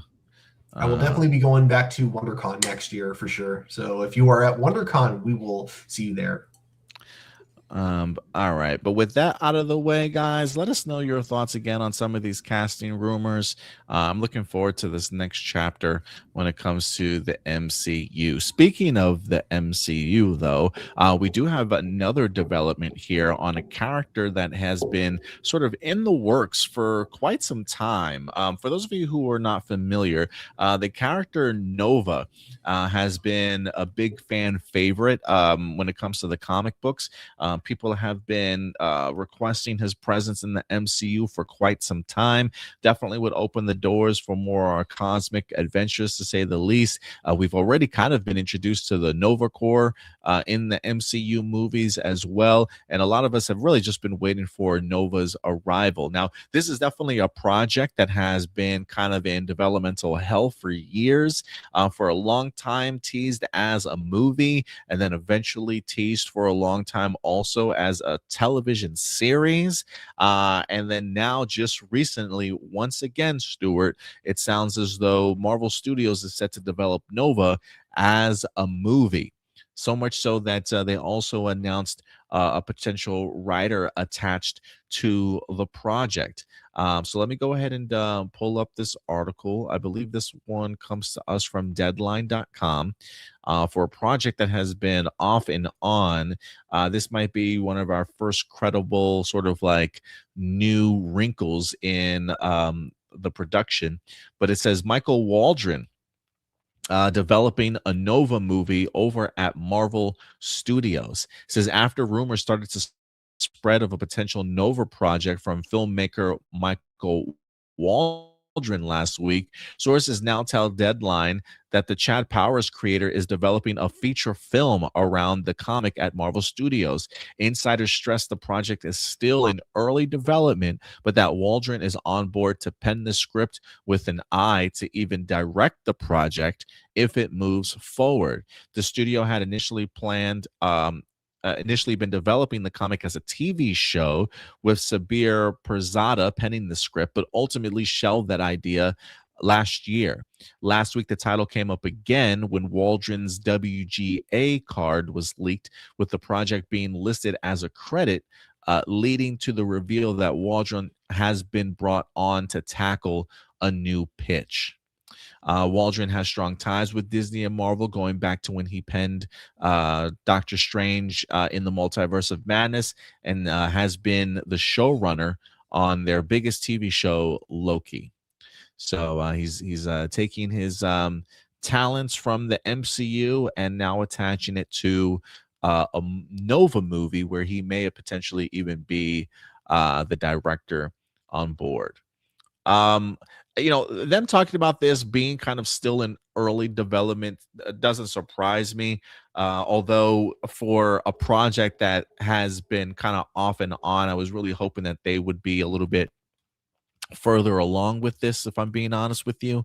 I know I've heard interviews from the head of Marvel Television, Brad Winderbaum, that was really excited to be working on a Nova television series at the time before that was shelved back in 2025. So I am kind of curious as to what, if anything, has sort of come over from what they tried to develop television wise, and bringing it onto movie side of things now. Now, now that we have a brand new writer though with Michael Waldron kind of attached to it, I don't necessarily know if anything from the television series that was written will make its way over, or maybe some influences certainly might.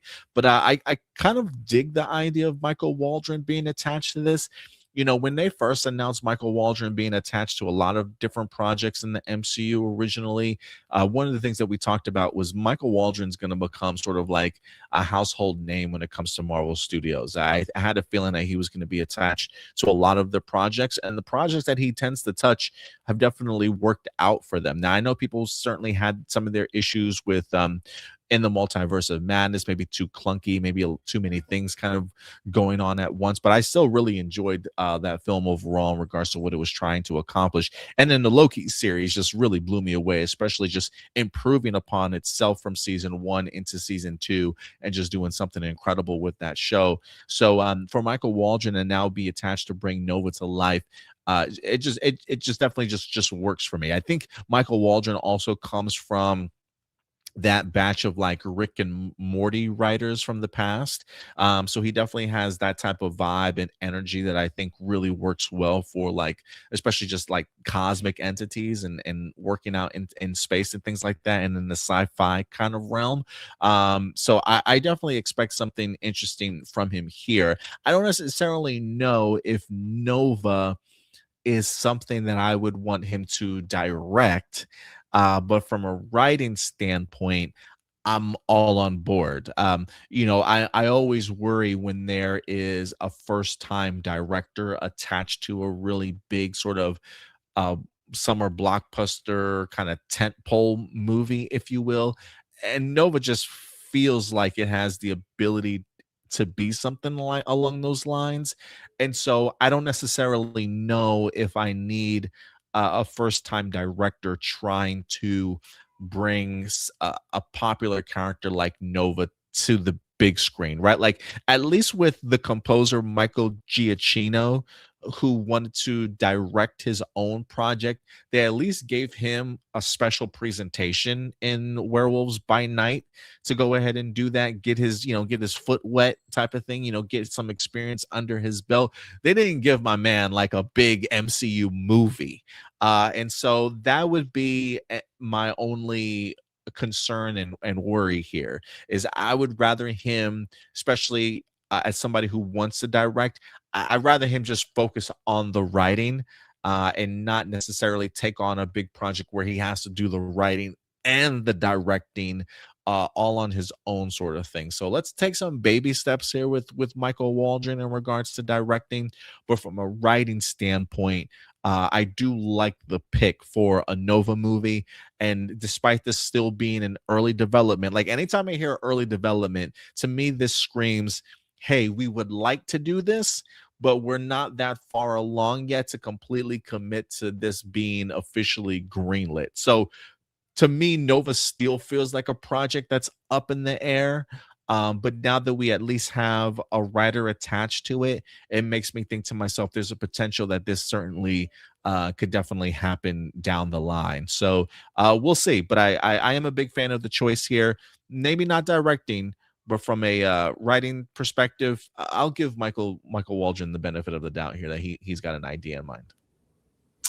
Yeah. Yeah, it would be interesting because, like you mentioned, not a lot of experience when it comes to directing. So this would be like a really big, like, first time, kind of film for him. The only reason I wouldn't say I'm quite as worried about that notion as you might be, because you look at like a lot of early like phase 2 and 3, like the Russo brothers are probably the best example of how like they had like not zero, sorry, they didn't have anywhere near the experience under their belt that most directors taking up a project like that, like Captain America Civil War would have had, yet those movies actually turned out to be pretty excellent, like Winter Soldier, Civil War, and then of course both the Avengers movies they've done. Now, of course, there is the whole thing of how they kind of went downhill once they left Marvel. So, it could be said that like maybe Kevin Feige really kind of gave them the boost that they needed. So with that, I guess my thought on him directing would really depend on Kevin Feige's involvement in this movie. And I can't say for sure what's been going on behind the scenes at Marvel, but it does feel like with Kevin Feige being in a bigger position now, being in charge of not just the movies, but also the comic books and just all of Marvel in general, it kind of feels like because of that and because they're doing so much more, his like personal involvement in everything is so minor. So I think that if we're going to have like if we're going to go back to having like kind of newer directors work on these projects, you would need, if not Kevin Feige, at least a producer to kind of work with them, I think. Like maybe it would also be like not a bad idea to have like a co-director for a movie like this. But yeah, it would be interesting, especially because like Nova is a character I really don't know that much about. So I'd be curious how a Nova movie would be, and if it would be a movie that would be good enough to make me go, I'm going to start reading Nova comic books now. Yeah, I mean, I do find the character interesting in the sense of like not only his origin story, but I feel like Nova's had one of the more difficult journeys in Marvel Comics. We've got a couple of different versions of Nova that they can always focus on, like Richard Rider, which is the original Nova. I think they have another younger version of the character, and Sam Alexander, if I'm not mistaken. I believe that's his name. I believe the Richard Rider Nova is really was really thrusted into the forefront most recently in this past year's Imperial saga by Jonathan Hickman. So he definitely continues to have a presence when it comes to being in the Marvel comic book. So, while I can't sit here and say that I know everything about Nova, because I certainly don't. I'm just familiar with maybe some of his aliases, but I do think he is a big enough character to have a really prominent role kind of going forward, and one that would be really interesting to kind of explore as well, especially now that we have like a second and third generation of that character. Um, but yeah, it is one that has really been through the ring in regards to waiting for something to happen. Even Marcelino says it's crazy that Nova hasn't appeared yet, because he's an A-list. He's the last A-list Marvel hero who doesn't have any live action appearances yet. We got Nathan here also, who says, I don't hate it. I just think it's kind of that this is the project that they are doing. Okay, hopefully it works out. I will say this too, Stuart. I too have felt like Kevin Feige has certainly been um, stretching himself really thin. So I am kind of hoping that after we focus on Doomsday and Secret Wars, that the slate of the MCU, I don't want to necessarily say is trimmed down, but that Kevin Feige is able to put himself in a position where he really can focus on these projects kind of I don't want to say one at a time, but be very hands-on in the sense of, being able to give notes and clues and tips and really help direct the direction in which the MCU is kind of going forward. Because it definitely felt like he kind of lost track of that, and a lot of chefs in the kitchen, you know. Mhm. But it does feel like ever since we had the writer's strike and the actor strike and stuff, it does seem as though Marvel Studios has kind of taken a step back and refocused itself, at least on the last couple of films, to round out this multiverse saga. So I'm hoping that they have learned the lessons of stretching themselves too thin, and that moving forward Kevin Feige is a little bit more hands-on, not necessarily like hands-on to the point like he's changing the movies around, Mhm. but that like he's really working side by side to bring this vision and direction that he wants for the MCU to life a little bit better than what it has been. I think like what's funny is looking back at like kind of phase 1 through 3 compared to the newer phases once Kevin Feige got his really big promotion. It feels like, Marvel movies have always had studio mandates. They've always had producers like, interfering with the overall project, which is why some people, like Edgar Wright, for example, just couldn't do it. And that's totally fine. Some directors can't, like James Gunn, thrived in certain studio mandates as long as he was able to still tell the story he wanted to tell. But that said, I think like the main difference of like pre-promotion Kevin Feige compared to post-promotion Kevin Feige is I think like when he was more involved, the mandates and the studio mandates that would happen in these movies felt like they came from a perspective of a Marvel fan, whereas like I feel like phases 4, 5, and 6, they feel like they come from the perspective Like of corporate. just studio heads. Yeah, corporate, Yeah. exactly. Whereas like so that's what I would love to see kind of come back, is like I want to see like if we're going to have studio mandates back in these movies, I want them to feel like these are the kind of mandates that a fan would come up with, not something that like someone goes, well, marketing wise, the charts say. yeah. This algorithm proves that we should push. No, let's stop with that. No, I get exactly what you're saying. But yeah, guys, let us know your thoughts. This Nova project has had its roller coaster ride for sure, from being a movie to a series to now going back to being a movie. Potential writer now officially attached to it. How excited are you possibly for a Nova movie to actually happen? Are you still kind of worrisome based off of just the MCU where it's at right now? We definitely would love to know your guys' thoughts. But from moving to the MCU to the DCU, we have a huge update in regards to James Gunn's upcoming film, Man of Tomorrow. We've been keeping you guys posted on any new updates that certainly might happen. And we had one that dropped this week that I certainly was not expecting to hear. And believe it or not, Stuart, that is in fact the return of Blue Beetle. That's right. Woo! The Xolo Mariduena Blue Beetle franchise is set to certainly return. You know, years ago, Stuart, when we found out that James Gunn was going to go kick off the DCU, in interviews, he did mention the idea that Xolo Mariduena's Blue Beetle was going to be part of the DCU. In fact, I don't remember when Blue Beetle might have released or not, but I feel like around that time is maybe when James Gunn was very open about saying that, and I don't want to, I want to make sure I quote him correctly, that the Blue Beetle is actually the first DCU character, but Superman is the first DCU movie. So James Gunn has always had in mind to bring back Blue Beetle, that this Blue Beetle that we saw in the movie was going to be in some way, shape, or form connected to his bigger overall world.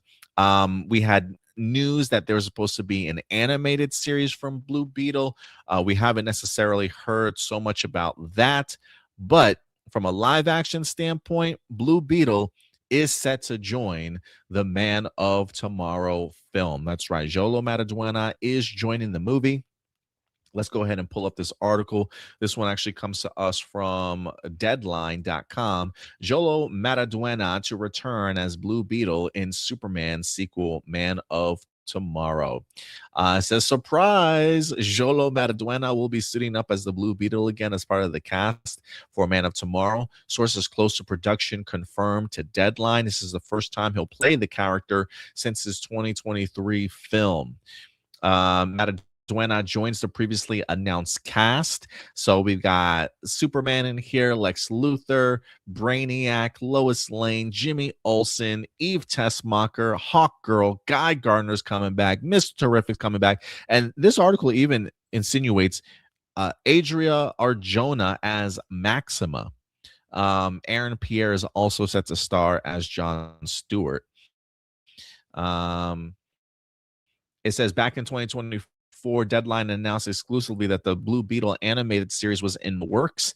Later last year, HBO Max revealed it would prioritize adult and family programming, with children's programming taking a step back because it doesn't fare as well and is no longer viewed as a priority. The Blue Beetle animated series was targeting young audiences who made up a large swath of the Giant Bugs fan base. There have been no updates on the project since the original announcement. I also heard some sources saying that they actually saw Xolo Mariduena on the set of Man of Tomorrow, which is what really triggered this big announcement here, Stuart. But look, I want to know your thoughts, man. One, what did you think about the Blue Beetle movie? And despite us waiting for this Blue Beetle animated series, it does seem as though the next time we'll see Xolo will in fact be in live action. How do you like his addition to this movie of all movies? I think he's going to fit in perfectly. I think it was very smart to keep Xolo Mariduena as like the Blue Beetle because he was perfect in that role, I think. My nitpick about the movie, and keep in mind this is a nitpick, I think because of the direction they took it, it worked really great for the story they wanted to tell. My nitpick was that, we're not getting high school Blue Beetle like in the comic books because he was relatively young when he started out, kind of making him, in a way when he started, he almost felt like he was kind of like the new Millennium Peter Parker in that kind of way because he was very young, very relatable, and then you got to kind of see him grow like as the comics continued. So that said, I'm not too disappointed that they didn't go in that direction because I think it worked for the story they wanted to tell for that movie. But I think that Xolo was so great in that role as Jaime Reyes, and I'm so glad that we're keeping him as the Blue Beetle. I would be very curious. I mean, I know that I'm pretty sure like the animated show is still in development. It's probably just, animation takes a while, but I would be really curious to see how much of that movie they keep canon within James Gunn's DC universe. And I'm really excited to see how he interacts with the other superheroes, because I imagine he'll probably be like around the same age as we saw him last in his movie. So I kind of like the idea of him being kind of the younger hero out of the bunch, just like, kind of in the comic books whenever he would fight alongside the Justice League. Plus, it just means more potential to like kind of really explore the Blue Beetle lore, especially with because we still never got the answer as to what happened to Ted Cord. So that whole aspect, can still be explored in future. I mean, I hope they don't explore that in Man of Tomorrow, because that feels like there's already a lot going on. But in future, like Blue Beetle movies and in the animated series, I like this casting. I hope we continue to see him both in animated and live action form. And I could also see him, if not in the Justice League, like I could see him being a perfect like member of either the Justice Gang or even the Titans, if they decide to like kind of do a Titans movie or show instead of like a Teen Titans, if they go straight to Titans. Because if I remember correctly, like he was never really a main member of the Teen Titans, but he has fought alongside them before. I do remember reading him in like the Teen Titans comic books, the one that started as the Jeff Johns run, but then kind of Young Justice, right? No, not Young Justice. Teen Titans. It was from 2003. I want to say that run that went on from 2003 up until like 2010 when they did the New 52. Gotcha. Yeah, I think towards the tail end of that, he like had a couple of crossovers with them. I don't think he ever became like a full team member though. Yeah, this is I personally really love this edition, if I'm being honest. I was somebody that had fun with the Blue Beetle movie itself. I mean, I don't think it was like great or like perfect or anything like that, but I really enjoyed it for the small film that it was.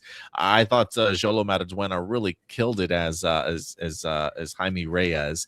I really loved his role in it, and if anything, I definitely would love to see more of him in this role. I think he's a really solid actor, and I think on top of that, just from a physicality standpoint, him having the martial arts background and things like that, I do like your comparison to like Spider-Man a little bit. Not to say that my man is like Tom Holland or whatnot, but I do think from like a youthful perspective of introducing us to a new character and bringing them kind of into the fold, I really do like Xolo as Blue Beetle. I think this is a really big win. How he fits into this role, that I don't know, but there are aspects of like, I'm kind of curious as to how much time has passed between Superman and Man of Tomorrow.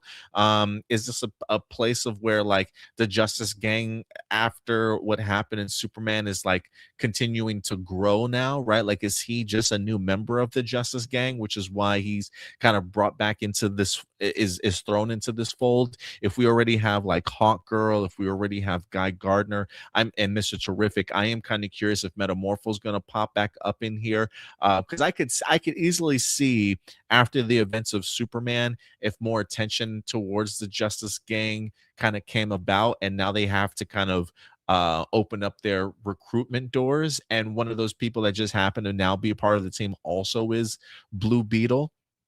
I get the sense that this could also be leading to what you mentioned too, right? I think there's two ways that we can go here. We can either be introducing him in the sense of like, they do have a Teen Titans movie that they were writing that they kind of put on the back burner a little bit. Could Xolo's appearance here be leading into something like a Teen Titans movie, or could we be talking about something bigger scale here, and not just a traditional Justice League movie, but more like Justice League International, where you can really have a more interesting um, grouping of characters instead of just your traditional seven that we've kind of come to know over time, right? Their plans on being a Booster Gold television show that apparently the script for the pilot is ready. Could we be introducing Xolo here so that it could, Xolo has to walk before Booster Gold can run, sort of mentality, right? Where maybe they get linked up as a duo at some point in time, where you just opening the doors for a future relationship between those two here. So I think the addition of a Blue Beetle in general of the DCU is a really great idea. I don't think general audiences will find it too confusing or anything like that. I don't think Man of Tomorrow is going to be a case of you will have had to have watched Blue Beetle to understand. I think you can kind of go into Man of Tomorrow cold turkey and just be like, oh, look, there's a Blue Beetle in this movie, and it just happens to be played by Xolo Mariduena. Like, I can easily see people jumping on board and being introduced to them for the first time in this movie as well. I don't think a lot really depends if you see the first one, but I do just think this builds into the bigger overall narrative that James Gunn has started this DCU out, in the sense that this universe has existed, right? Like, this isn't just your traditional origin stories. There are hundreds of metahumans out there, thousands of them, and we're just living in a world that lives, alongside them. And being able to just drop Blue Beetle in this movie really works for me. Maybe a lot of moving pieces for some people, but I do think that he's in this movie for a reason, and I think it's to either build up the Justice Gang or to eventually build into like a Justice League International type of film at some point in time. But I'm happy for him, man. I've been wanting to see Xolo back. I think they've been needed to utilize his talent a little bit more. I still want that animated series, if I'm being honest. But being able to see him in live action finally kind of gets me excited for where we're going to go here. I love Marcelino's idea down here, the last comment he left, because it would very much be similar to Starlight from The Boys, where he has like this whole idea of what the Justice Gang are actually like and what they fight for, but then only to like join it and then kind of realize Ted Kord's like kind of more corrupt side of well, we don't want to save this village of poor people because they're not going to be able to pay us for it afterwards. So something like that being the reason that he quits. I think that would make for a really cool storyline. Boss Lady says, I still wish Man of Tomorrow wasn't a Justice League movie in disguise, because I want a proper Superman movie that uses the mythical of Superman and his supporting cast, no other heroes. Yeah, I mean, that's certainly fair enough. It does feel like a quasi Justice League movie. It is interesting because when I watched before Superman was released, one of the biggest worries that people had was, oh, there's so many characters in here. How can this be a true Superman movie? And you've got all these other kind of characters. They're going to take away from his story. And I kept telling people, like, don't worry about it. Don't worry about it. It's going to be mostly all Superman. Like, these are just supporting characters to help the movie kind of move forward. And then I watched the movie for myself, Stuart. And then for me at least, I could see the complaints and the worries that people had, because there are aspects of Superman where I almost felt like the other characters overshadowed him in his own movie. And there are aspects where I think it kind of took away from being solely just a Superman movie. And so while it still worked for me as a Superman movie, I could see where people would definitely be worried about. But now going into Superman and now going into Man of Tomorrow, I'm kind of feeling the same way. And even though I know James Gunn has been very keen on saying, look, this isn't a Superman. It's not a Superman movie. It's not a Superman movie. It's a Man of Tomorrow movie. I still just legit want a solo Superman movie at some point in time, or at least I would like a actual sequel to Superman, because we just haven't got that. It's always been, the next one has always been an event film. And while I don't mind event films, that's great and all, I just hope at some point in time we get a true Superman sequel. Although, it would not surprise me if James Gunn, when promoting this upcoming movie, is going to be like, don't worry, Superman's still going to be the focus. Like, it's Superman's story, but there's, other characters in here. And I just feel like it's going to feel like another event film instead of an actual true Superman story. Yeah. I do kind of here's the thing where with me, it's like when I went into Superman, I kind of had to I had to accept, especially when James Gunn started announcing who was going to be in this movie. I had to accept that, okay, this isn't going to be a just Superman mythology type of movie. This is definitely going to be a movie where it's going to open up the whole universe. And so, like, I kind of got why he did it that way, but it's definitely not how I would have done a Superman movie if I was, doing it. Because, yeah, like Marcelino says, I would have done one with just the Superman characters without having to rely on anything else in the DC universe. Like, maybe have Easter eggs here and there, but I wouldn't have, like, any other, like, heroes popping up in the movie except maybe Martian Manhunter in a post-credit scene. But that's just how I did it, and I get that James Gunn, he has this whole toy box and he wants to be able to play with everything that he has together. So I get it, and I think that if Superman hadn't been the main focus of the movie, I might complain a bit. Not being a Superman solo movie definitely would have been higher. I think though he had enough screen time for me to still say it feels enough like a Superman movie. But yeah, like it's definitely a complaint that when I see other people like bring it up, it's like I definitely see where they're coming from. There was another comment. Hang on. Oh yeah, because I do agree. It kind of felt like the Daily Planet crew were definitely sidelined. Also, for the comment above it with George Lopez calling Batman a fascist, what I find funny about people who get mad about that line is that his character was supposed to be crazy in that movie. George Lopez he was funny. I loved his character. Don't get me wrong, but he was supposed to be crazy, so you weren't supposed to like be on his side all the time. I mean, to some extent, yes, he's like, okay, it's like with a lot of, and I don't mean like the crazy. I mean just the regular amount of crazy conspiracy theories. It's like the ones who will have like a decent amount of aspects of truth to it. So you're like, yeah, you're actually right about that, and that's why they're the ones that are really easy to get you, because there's always a lot of truth in some of their more over the top conspiracies. And I think that his character very much felt just like that. Like there's a lot of truth in what he says, but as a whole, he's definitely over the top and crazy and not quite. You're not supposed to take everything he says too seriously. And so that's why it makes sense for a character like that to call Batman a fascist, because of course he would have his own conspiracies about Batman, especially with the fact that like it takes place that his whole thing is in Gotham, and which already has a huge poverty issue, and yet and before people say, oh no, that would be Bruce Wayne's responsibility, not Batman. He doesn't know that Batman's Bruce Wayne. What I'm talking about is that, like, through his perspective, I could see him looking at Batman as a guy who goes after kind of the low income, the poor criminals. And so, of course, in his mind, he would probably see Batman as a fascist. But I don't think that was the movie itself calling Batman a fascist. I think that's what some people need to understand, when it comes to media literacy. Just because a character in a movie says something, that does not mean that is what the movie itself is trying to say.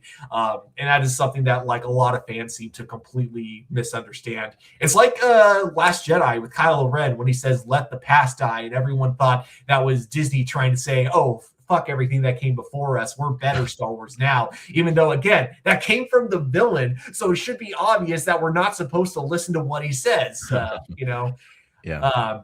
But yeah, sorry, another little rant I wanted to get out of the way, because I saw that and it just kind of reminded me of how that comment, and it reminded me of how like people will focus on just a certain line from a movie, and they'll take it like in the most like 180 weird direction they could possibly take it in. We got Nathan in the house says good for Xolo Mariduena.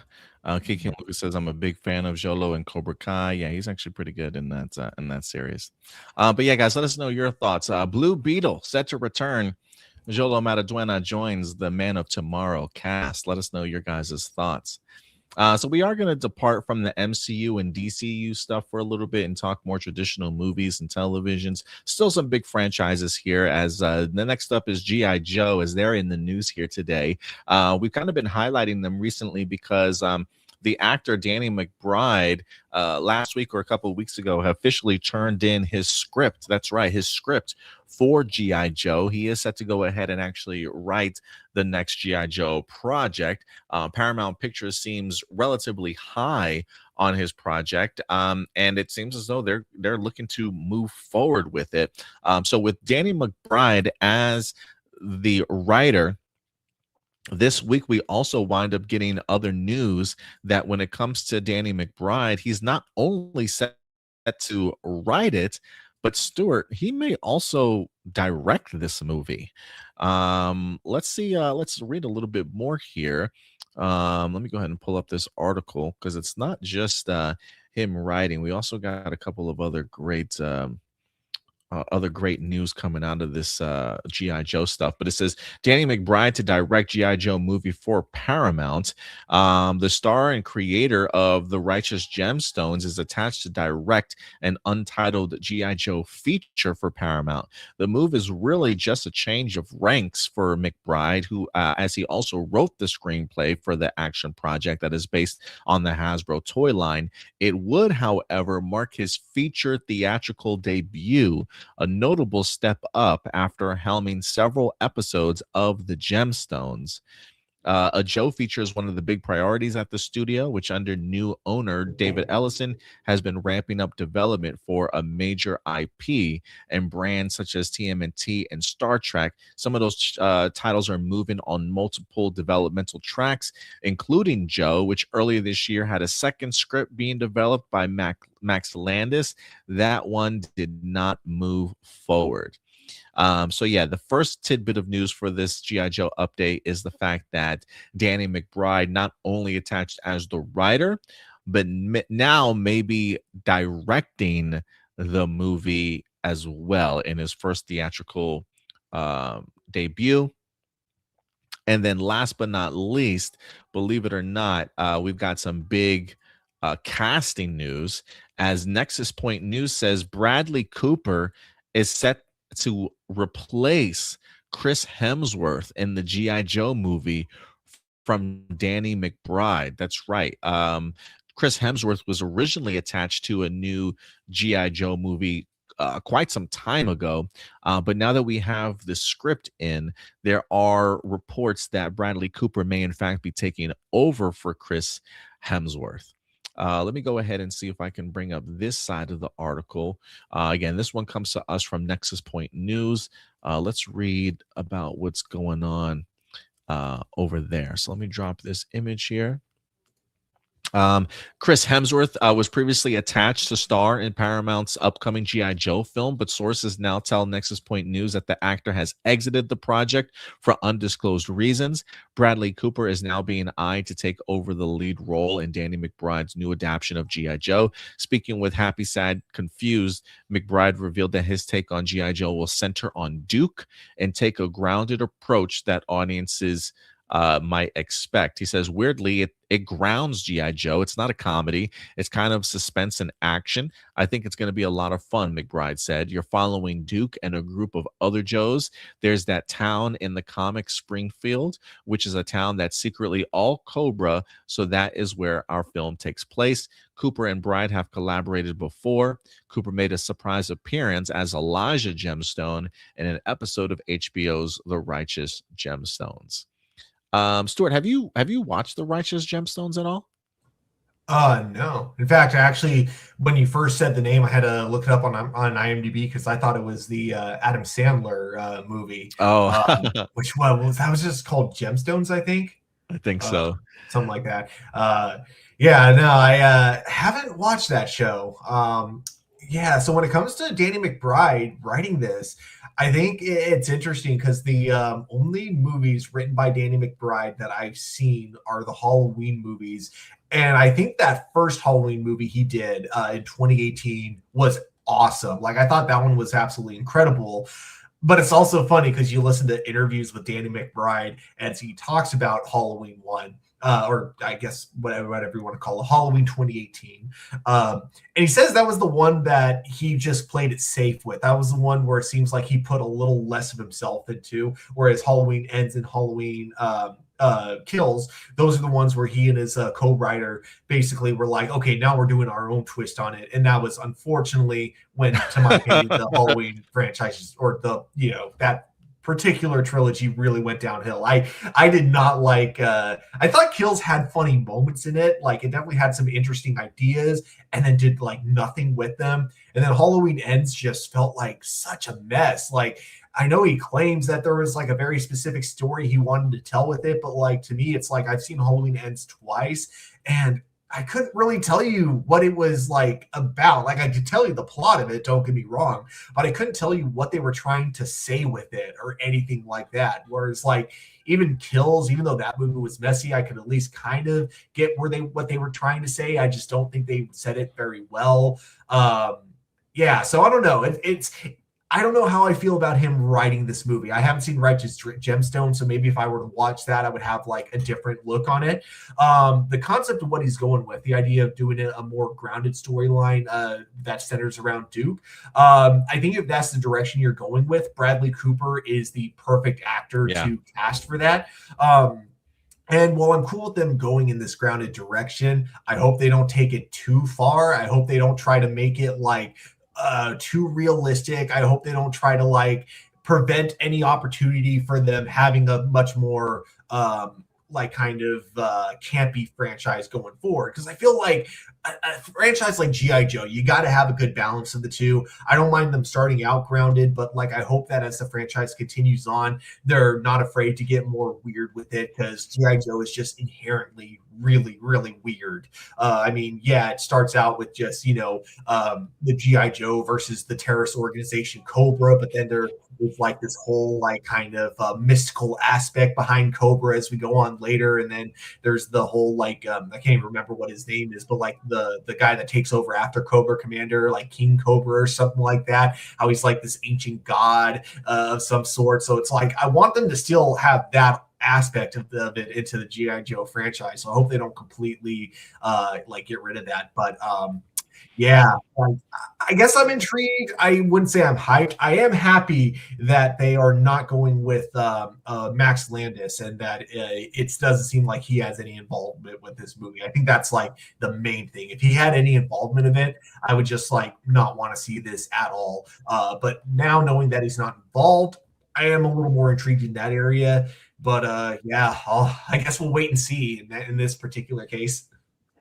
Yeah, I'm really intrigued with this GI Joe film. There are some things that make me a little bit worrisome, others that I find myself being a big fan of. The first one being the idea of Bradley Cooper coming on board. If this movie, like you mentioned, does definitely focus on Duke, then I do think that this is a really big win. I mean, just from performance wise, what Bradley Cooper is capable of, I can easily see him falling into the military mindset and aspect. But I think he's also not to take anything away from Chris Hemsworth, because of the fact that I saw what he's capable of doing when I saw him in that recent Furiosa movie. He blew me away. I'm actually surprised that he didn't get a like a supporting actor kind of nod or whatever the case may be, because I thought his performance in Furiosa was incredible. But just from an acting perspective and what Bradley Cooper is really able to tap into from a range perspective, I'm really interested to see what he can do in this movie. My girlfriend watches Righteous Gemstones kind of religiously. It's not a show that I personally watch, but it's on our TV enough to where I definitely have watched a few episodes. It's hilarious to me, dude. Like I really do like the writing of that show. So I am interested to kind of see what he's able to do in regards to a GI Joe movie. I mean, especially if he's going away from his comedic chops and making this more drama and suspenseful kind of oriented and really grounded. I would be curious to see what he's capable of. My same worry though would also come into play for here, like I would have for Michael Waldron's um directorial debut on Nova, as I would for Danny McBride's directorial debut on GI Joe. Now, even though TV and movies are like two completely different beasts and monsters, it's probably good that he at least has some directorial experience under his belt. But I think GI Joe is in such a weird place that it's like I almost want to be a little bit safer with my choices in regards to who I'm bringing on as writer and director, because GI Joe just does not have a strong case when it comes to theatrical releases. I mean, we've had two movies. I don't know if the first GI Joe movie was considered a flop or not. But I mean, from like just an audience perspective of enjoyment, I know those first two GI Joe movies didn't quite necessarily hit home, or a lot to really worry about, right home about, maybe even box office wise. But maybe I'm wrong, Stuart. It was like, if I remember correctly, and this is all on memory, this is not me actually looking up box office numbers. G.I. Joe Rise of Cobra did okay in box office. I think they were hoping it was going to get like Transformers numbers, and it didn't get anywhere near that. And yeah, I remember like at the time watching it and being like, this feels like, more like a Power Rangers movie in a lot of ways, because they have power suits that weren't in the original cartoon. They had a really weird direction that couldn't decide if it wanted to be like the cartoon or if it wanted to be cartoonish, but in its own direction. So it was a weird movie. And then the sequel comes out and just like kills off most of the main cast from the first movie, and then tries to take it in a more serious, like grounded direction. What's really weird though is I'm looking at it on IMDb and it says PG-13, but I could have sworn that it was rated R when it came out. That's how different like Retaliation and G.I. Joe Rise of Cobra were. Like they don't even feel like Retaliation almost doesn't even feel like a sequel. It feels like a completely different franchise. The only thing is that they reference the first movie too much for it to be its own like franchise. And then Snake Eyes, I just didn't like I think as a movie it was fine, but it was like they gave us the most selfish like character to follow, and even by the end of the movie he does selfish stuff, but like it just happens to align with the like something good at the very end. I wouldn't even say he gets a redemption arc in that movie. It's just like it just happens to be that in order to get his revenge, things line up with G.I. Joe and stuff. But yeah, Snake Eyes was bad. Anyways, yeah, no, it's had a weird movie franchise, like, or just a weird journey through film. So I'm kind of I'm excited to see this movie get rebooted, but I'm kind of with you. I think that because we've had like 3 movies, all of them just completely different, and none of them a real what you would call success, I think playing it safe would be the smart idea. Yeah, so my concern is definitely not just that, but then also, you take a look at Masters of the Universe box office. If we're talking about 80s projects, content wise, how relevant are some of these IPs and franchises to today. And so it does make me worry based off of, especially, I think G.I. Joe is more recognizable maybe than Masters of the Universe or He-Man. So maybe it does have a little bit more longevity, maybe a little bit more awareness.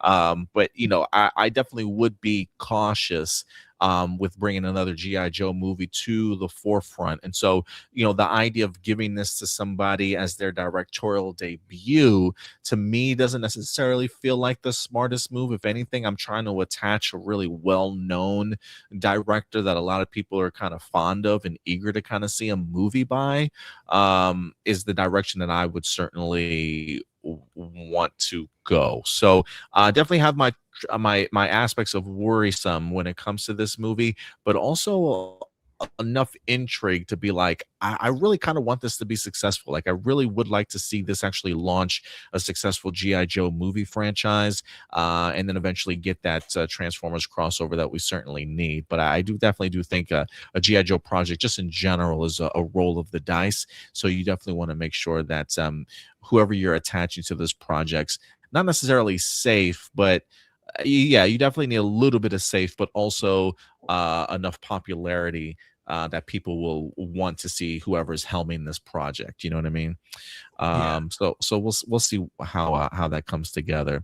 A couple of quick comments here. Nathan says, "Thank goodness it's not a comedy." Yeah, we're definitely trying to avoid that. I'm so sorry. I will be right back. Yeah, take your time. Marcelino says, with Transformers, you have countless incarnations like the OG, Beast Wars, 2007 animated, and Prime, but no G.I. Joe cartoon has the same kind of attention. No, that's definitely true. Kiki and Lucas's American Sniper with Cooper was excellent, and he played a military guy. Yeah, that's the film that I'm certainly thinking of for sure, Kiki and Lucas. So I do like that idea of seeing them come, seeing what he can do in this role as Duke. Marcelino, if you want some good G.I. Joe content, then I recommend you read the Larry Hama comics because he knows how to write the characters. I wonder if that's where Larry Hama are those the original G.I. Joe cartoons? Because that's where McBride is clearly getting his influence. Kiki and Lucas's G.I. Joe automatically loses at the box office, considering our current standings in the world, and you need that money for the project to pencil out. Marcelino says, I would disagree, Adam. I would argue Masters of the Universe is more recognizable than G.I. Joe and just more beloved. I mean, maybe you're onto something, Marcelino. But if that's the case, it kind of proves my argument a little bit more. I mean, if you argue that Masters of the Universe is more recognizable than G.I. Joe, and Masters of the Universe really suffered at the box office, but more people, if it's just as recognizable, even more recognizable than G.I. Joe, that definitely makes me worry for what the potential of a box office flop G.I. Joe could end up being if Masters of the Universe is that much more recognizable, as you certainly say that it is. So, yeah, I definitely would be worried, and it wouldn't necessarily be something that I would give a first-time director. If anything, I would definitely rely on somebody that has the experience of directing a really enjoyable and solid film. But yeah, guys, let me know your thoughts in the comment section box below. And while we wait for, I'm going to go ahead and remove Stuart here until he gets back. But going from G.I. Joe, I do want to move to a more television because, you know, we were talking horror earlier on today as a Nightmare on Elm Street movie is currently in the works, seemingly set to be a reboot of some kind. Earlier this week, even Mike Flanagan's upcoming Carrie TV series wind up getting a new first look as well. And now horror is also back in the news because it's not just Freddy Krueger, it's not just Carrie, but also we got Jason in the news as the new Peacock original series Crystal Lake is set to go ahead and kick off here. Entertainment Weekly actually had a very brand new first look at the Crystal Lake series. This is set to be a prequel to the Friday the 13th movie itself. So we do have some first look information and some great interview from Entertainment Weekly as they talk to the actor that plays Pamela Voorhees in here, along with some of the other writers and directors attached to the project. So let's go ahead and dive into this first look, this Friday the 13th series, Crystal Lake, coming to us from Entertainment Weekly. It does talk a little bit about the actress. Her name is Linda Cardellini, who's going to be playing Pamela Voorhees. The article goes on to say that the 8-episode drama, an A24 production for Peacock streaming platform, went through creative shakeups before landing in the lap of showrunner Brad Kane, who was experienced in serializing horror prequel arena with HBO's It Welcome to Derry. So they immediately already got, like, even with the creative shakeup, they have somehow landed a great writer and showrunner in Brad Kane, who literally is coming off fresh off of It Welcome to Derry. It says around the same age as Linda Cardellini, Brad Kane's own upbringing entailed obsessing over Stephen King and maintaining his dog-earned novelizations of the Friday the 13th movie. Cardellini heard rumblings that Brad and company wanted to see her for Crystal Lake, which tells the origin story of the franchise's original killer. My big question was why, she says. What is it about me that made you think of me? And it was just out of pure curiosity. the answer was Dead to Me, the critically adorned Netflix series featuring Linda Cardellini opposite of Christina Applegate. He says, she was the first and only name that came to me that I wanted. Brad Kane says, when I came aboard the project and started writing the pilot, images of Dead to Me from Netflix came to me. I just couldn't get those images out of my head. And the person who was linking the Venn diagram between Dead to Me and Friday the 13th was very obviously Linda Cardellini. I could just see her doing all the things I wanted Pam to do. So let me pull up some exclusive images here. This is Linda Cardellini, who's going to be playing Pamela Voorhees, the mother of Jason, in some of these brand new Entertainment Weekly exclusive looks. It says the 1980s set the Friday the 13th was a whodunit. Counselors reopened Camp Crystal Lake despite its dark history, and slowly most of them are killed off in gruesome ways by a mysterious figure. The culprit turns out to be Pamela Voorhees, who sought revenge against the teens she blamed for not watching her son as she drowned in the lake in 1957. Crystal Lake begins the circumstances under that drowning and follows from there Pam's descent into madness. Caleb Vincent, dressed in pronounced makeup and prosthetics, plays a young Jason Voorhees with an enlarged head from hydrocephalus. Look, I'm going to say this right now. It's been years since I've watched the first Friday the 13th movie. I probably will rewatch it before checking out this series of my own. But as a father myself, boy, if I found out that my son died in the drowning because counselors refused to watch them, boy, you best believe I'm going to be turning into the next Pam Voorhees. I'm just being dead ass. Like, ain't no way. As a parent, I'm definitely on Pam's side here.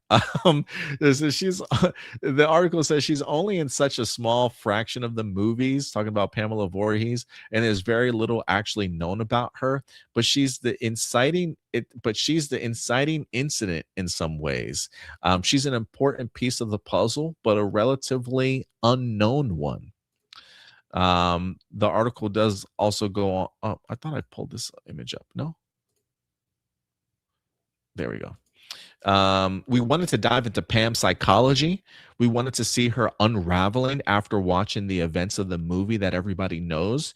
We wanted to see her relationship with Jason and what his death kicks off in her. Her trying to find some sort of equilibrium in her life after the thing that ostensibly she lives for, which is her son, was taken away from her, and how all the people around her and circumstances surrounding her make it impossible to do so. So it's really a character piece. If you follow the timeline of the franchise, Crystal Lake should take place in the 50s. Kane, however, took more artistic liberties to set the show in the 70s. I wanted to touch on all the pop culture artifacts that were tangential to the America from which these movies were born. She says the ABC After School special, the era of the paranoid conspiracy thriller, the debut of the feminine mystique, even the martial arts genre, which if you grew up during that time was basically a whole personality, Brad Kane notes were all touchstones. Crystal Lake is also, pun intended, camp at times. The showrunner thinks of the series as a mixtape of genre. The tone is odd, is what Linda Cardellini responds to.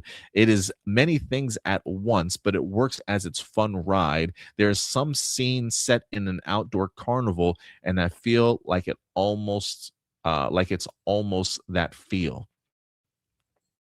But yeah. New characters also. I think we have one more image here. Yeah. New characters also, like William Catlett as Officer Brooks, and Devin Kessler playing his journalist sister Brianna, also factor in. Catlett's Levin is a friend to Pam. Is he also then a foe at some point? We don't know, is what she says. That relationship was really informative because when they speak, there's a lot of history that you don't see on screen that has happened before the series begins. Everybody in this world is living in a different genre in their mind until they collide with that genre that Pam is in. And in that regard, clarifies Crystal Lake is 100% still a slasher at heart. So some pretty interesting insight in regards to the brand new Crystal Lake series that's going to be dropping. It's a pretty long article, so if you guys want to go ahead and check out other aspects of it, I highly recommend that you do. I don't know, did you catch any of that, Stuart, while you were gone? I caught the tail end of it. So yeah, essentially it taking Okay. place in the 70s.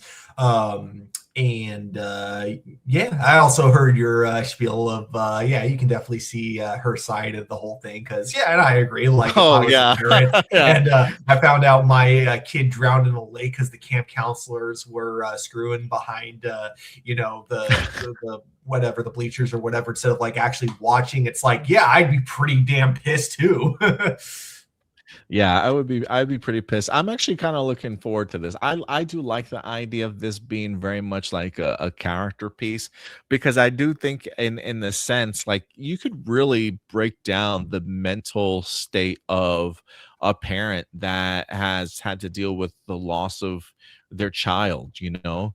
I think that's a really interesting aspect to really kind of be explored, and also to have new characters and to kind of see what their relationships are like. You know, how do they help her through the pain that she's experiencing? You know, are they helping? Are they adding to the torment? Are they not like helping whatsoever? Like this Pam take some of the things that people are saying to her the wrong way, and she's in such a disturbed mental state that she, you know, when he talks about like, oh, when they meet Pam, she's definitely in slasher genre of her own. So the idea of like maybe crossing Pam the wrong way or saying the wrong thing to an ailing mother that just lost her kid, maybe not necessarily the best thing to do, but one that really fascinates me in seeing like how they could really explore the, you know, the grief of a mother that's lost her child and how she's handling that from a mental perspective. So yeah, there's something that really fascinates me with her kind of as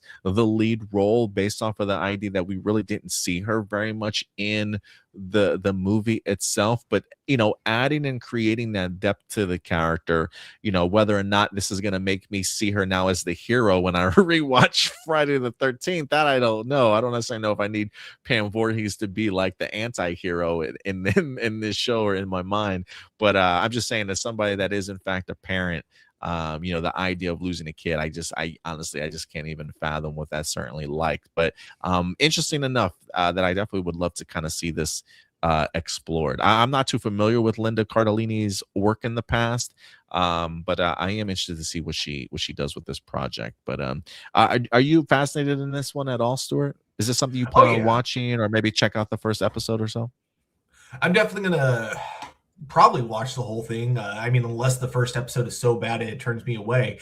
Peacock. Plus, this is like Peacock, right? This is gonna be on Peacock. Yeah, yeah. Yeah, they've done some good like kind of horror movie shows in the past. Like they did the. I never finished it, but I had heard that the Chucky series was actually pretty good, and a lot of fans were really disappointed when it got canceled instead of continued. In fact, I think if there's anything to be concerned about, it is the fact that Peacock doesn't allow franchises that like have a budget to really go on past a couple of seasons, because that's what happened to the Ted TV series. Like that one was really popular, it did really well, but it was too expensive to produce more than 2 seasons of. So I just hope that if this is the case for Crystal Lake, because I imagine, you know, this is a show that's going to be filming outdoors, which is pretty expensive to do. So if it's too much money for Peacock, I hope that they're at least straightforward with the showrunners of, hey, you guys are probably going to get only like 2 seasons of the show, so make sure you have an ending in mind, you know, something along those lines, instead of letting it go for 2 seasons and then having them end it on a big cliffhanger only for Peacock to then being like, oh yeah, you're not getting a season 3. You know, I hope that doesn't happen basically, because it's happened before. Also, Datila is in the chat. She brings up a really good point. Since we're getting Datila. We're getting a prequel for Friday the 13th, but we're getting another remake for Nightmare on Elm Street, where that could actually have made a pretty interesting prequel, because you have the backstory of of how like Freddy was like a terrible monster even before he actually became a literal monster. So that would make for an interesting series of like you have parents trying to put this man to justice, but then like he gets off on a technicality, or maybe he's got so many people in his pocket that it doesn't even matter what evidence that they come across. So it just kind of like ends with the parents taking justice into their own hands and burning him alive. Yeah, shout out to Datila for certainly coming through. It's definitely been a while. It's always great to see you in the chat, though, Datila. We certainly miss you around here. Kiki and Lucas say Jason is a perfect streaming show. Yeah, I think Friday the 13th, I think it'll definitely benefit from it. I'm kind of curious if she'll don the mask in this series at all and kill some people or not. Like, I'm curious if we'll actually see a Jason mask in here. Pexy says this sounds like an interesting series. Yeah, it's definitely one that definitely piques my interest. Once the Crystal Lake series ends, says Marcelino, what's next for Friday the 13th franchise? Because they have practically done every creative route so far. Yeah, definitely Stewart's Monster Squad too. Definitely go that route. They could also continue they could continue. Oh, actually, that might be what he's saying here. Afterwards, they decide to make a sequel to Jason X and embrace the campy nature because everyone loves that film, saying it's the second best. Jason X is a terrible movie. I love it, but it is. I would be intrigued though if they tried to do like a sequel to that, because I was actually just about to say that is probably the only new direction they could take it, other than doing like another reboot and doing kind of like the same thing, but like with like modern audiences in mind. But like Jason X 2, I could see that working. It would they would have to get like writers that know how to have fun and that kind of stuff, but it could work. But yeah, guys, let us know your thoughts in regards to the Crystal Lake series. They did drop like there was I believe a brief teaser for it, if I'm not mistaken, that they wind up dropping this week. I think it was only like a 30-second clip.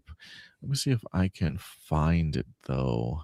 I wouldn't mind playing it for you guys here real quick. Did I have it? Oh yeah, here it is. Yeah, it's apparently being produced by A24. And Stuart, I gotta say, I feel like every time that I go to the movies lately, it's like A24, produced by A24. I'm watching way too much A24 stuff lately. But maybe their movies are just that good. But let me go ahead and pull this up for you guys. Yeah, no longer the underdogs. This was the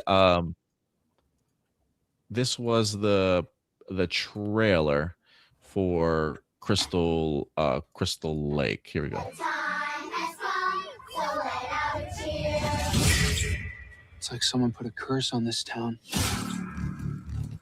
It all started when that kid drowned last summer.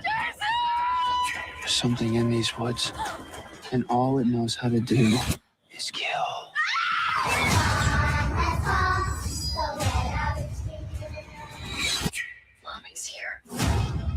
Oh, that's creepy. Mommy's here. Oh, that's creepy. Love that line. But yeah, new series October 15th, just in time for Halloween, y'all. Something we never got in the first Friday the 13th movie. We get Voorhees. Why do I keep forgetting her name? But we get her basically talking to herself, even using Jason's voice, being like, "Kill them, mommy, kill them." Oh, yes, yeah. I will.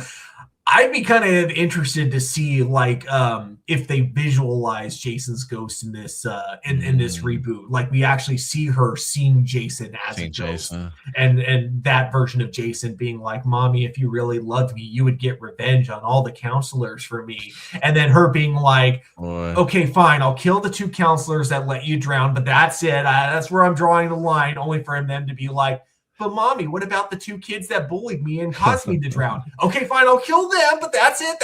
That's where I draw the line, Jason."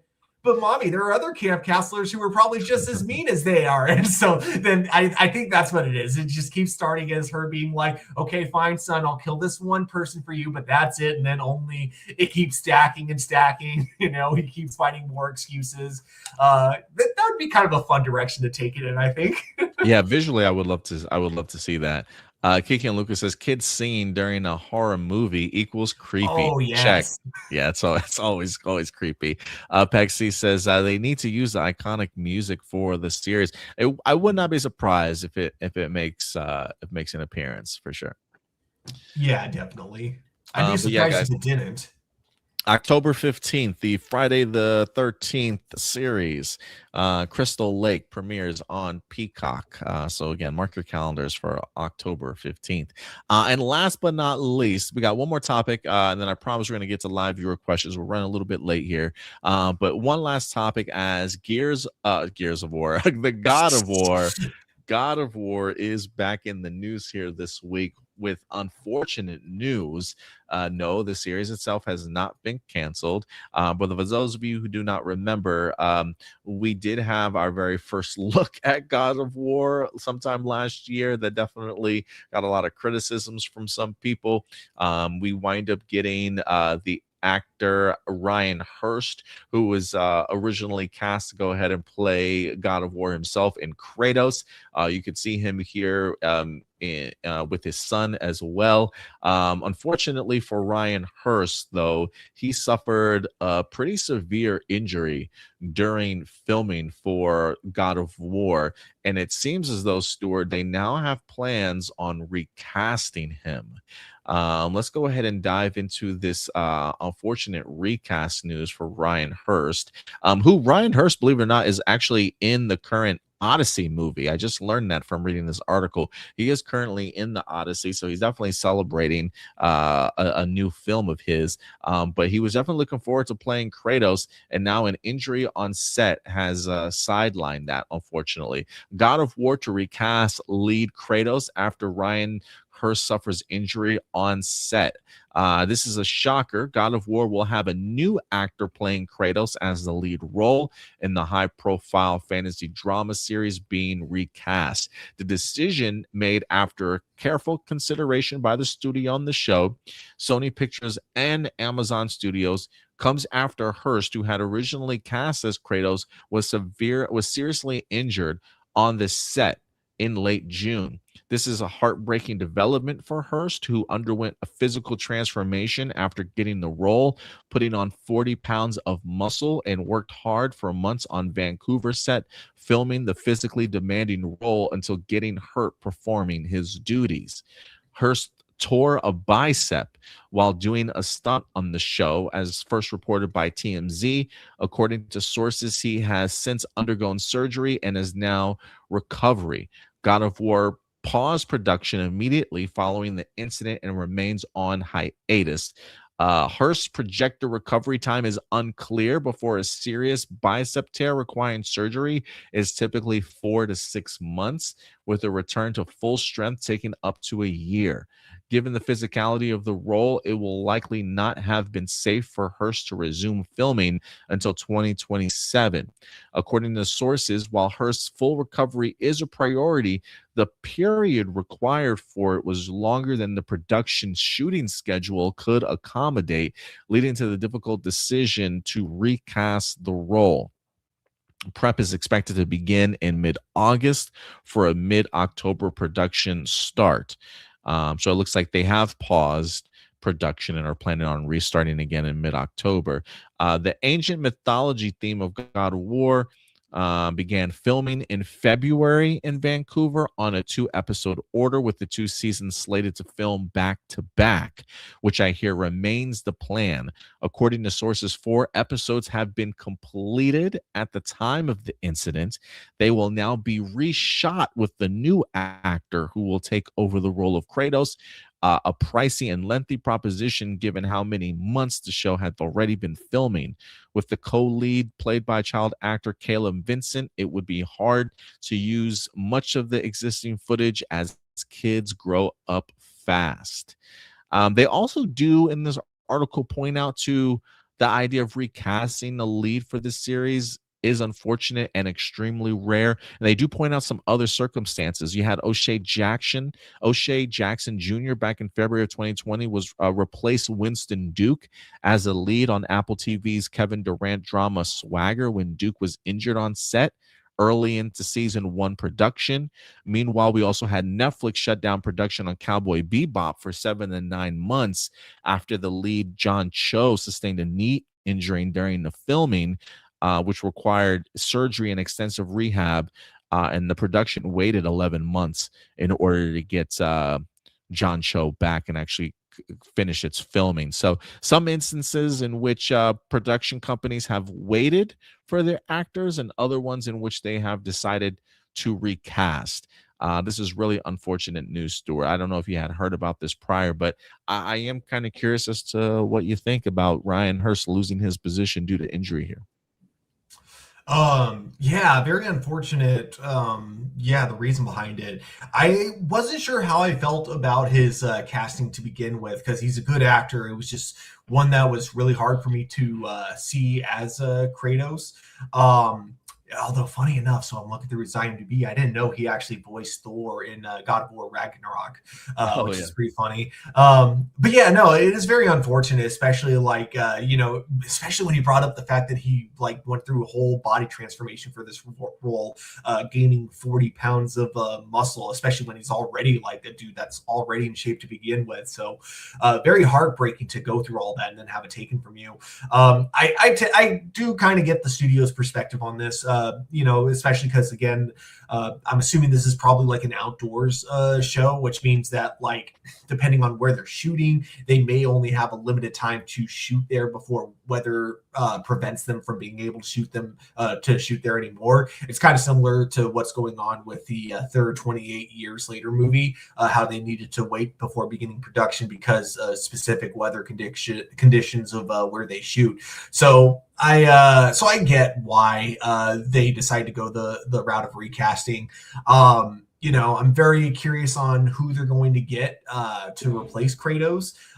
It is definitely, I imagine, going to be a very demanding role, whoever they get. So I wish them the best of luck, and I definitely wish Ryan a good recovery. I was going to say speedy recovery, but that's not usually what you want to, if it's like a serious injury. But I do wish him, a good recovery. And I hope that, if not God of War, we can still see him in something like in the future. Heck, I mean, maybe if, assuming we don't get Zeus in this season, because they're probably going to follow the game storyline, not Zeus, sorry, Thor. Assuming we don't get Thor this season, I wouldn't mind seeing him, continue the role as Thor. And best part is he, wouldn't have to gain 40 pounds of muscle, but he might have to gain 40 pounds of, fat, because Thor definitely had a gut in the God of War Ragnarok game. So, maybe something like that. But yeah, again, wish him the best. And I am very curious to see who they cast in the future now. Yeah, I think that's my biggest question is who's next up, sort of thing. It is really unfortunate. I mean, I can kind of understand the decision to go ahead and recast. I think for me, there's probably two things here. One, I think the first look towards this series, I don't necessarily think got the approval from the fans that a lot of people, maybe or executives, were probably hoping for. Very critical in regards to at least what the first look was like in regards to that image.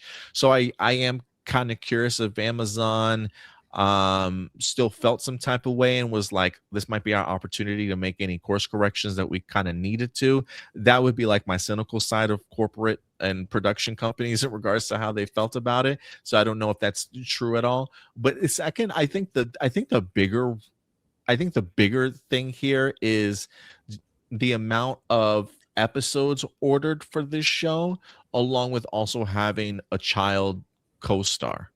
I think because of the fact that they have to film both seasons kind of back to back, it's already going to be an expensive production for them.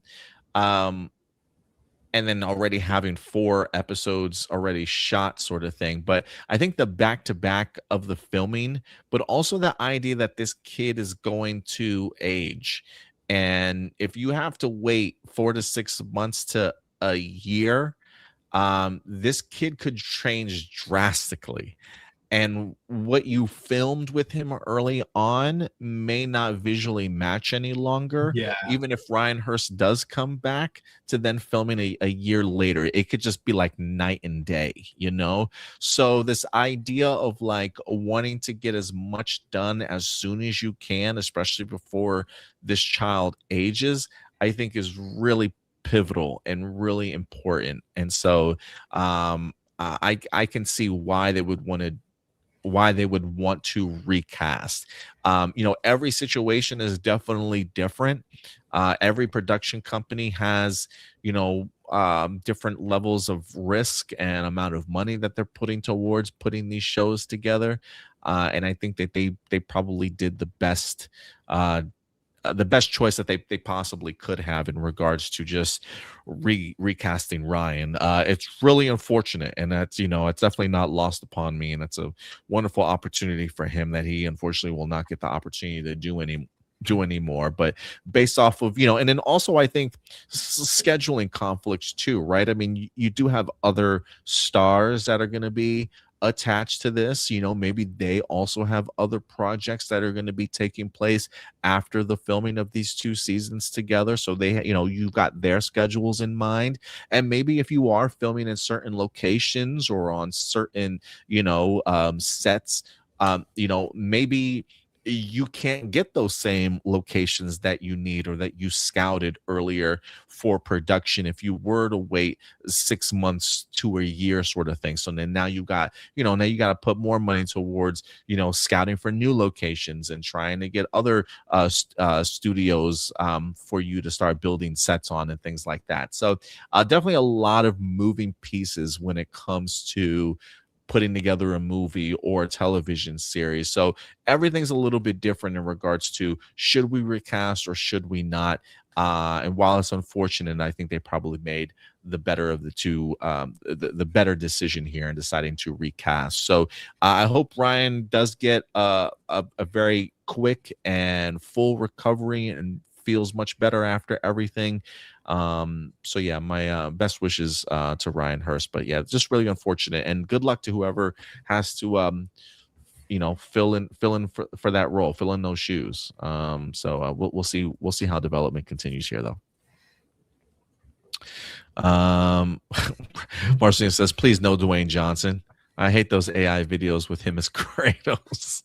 Yeah, no, I will not watch the show if they put Dwayne Johnson, if they give Dwayne Johnson the role as Kratos. That's so terrible. Yeah, not either. But yeah, any last thoughts on this? Not really. It is funny though, because my wife and I had started watching Xena Warrior Princess, and there was a comment up here about Xena somewhere. Oh, was there? I think so. I might have missed it earlier, but go ahead, continue.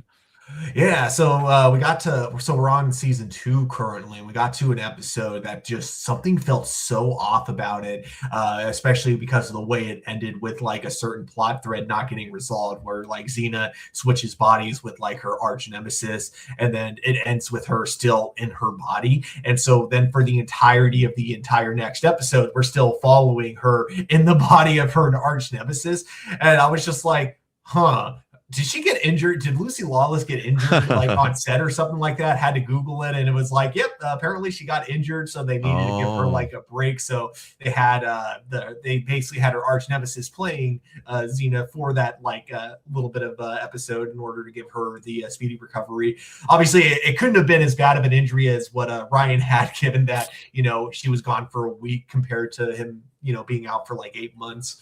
But yeah, it was just kind of funny because like, after we had just watched that episode, I think it was like the next day was when you sent me the text about the articles we were getting, and that was when I saw the recasting for Kratos, and I'm like, huh, weird timing for that. Yeah, weird timing for sure.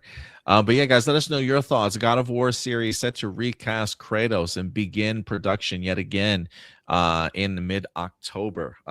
4 episodes already filmed, but now they're going to have to reshoot everything. So we'll definitely keep you posted on how production continues. But guys, that will do it for all of our main topics here today. But Stuart, I think you know what time it is. I do indeed. And now, everybody, it is time for live viewer questions.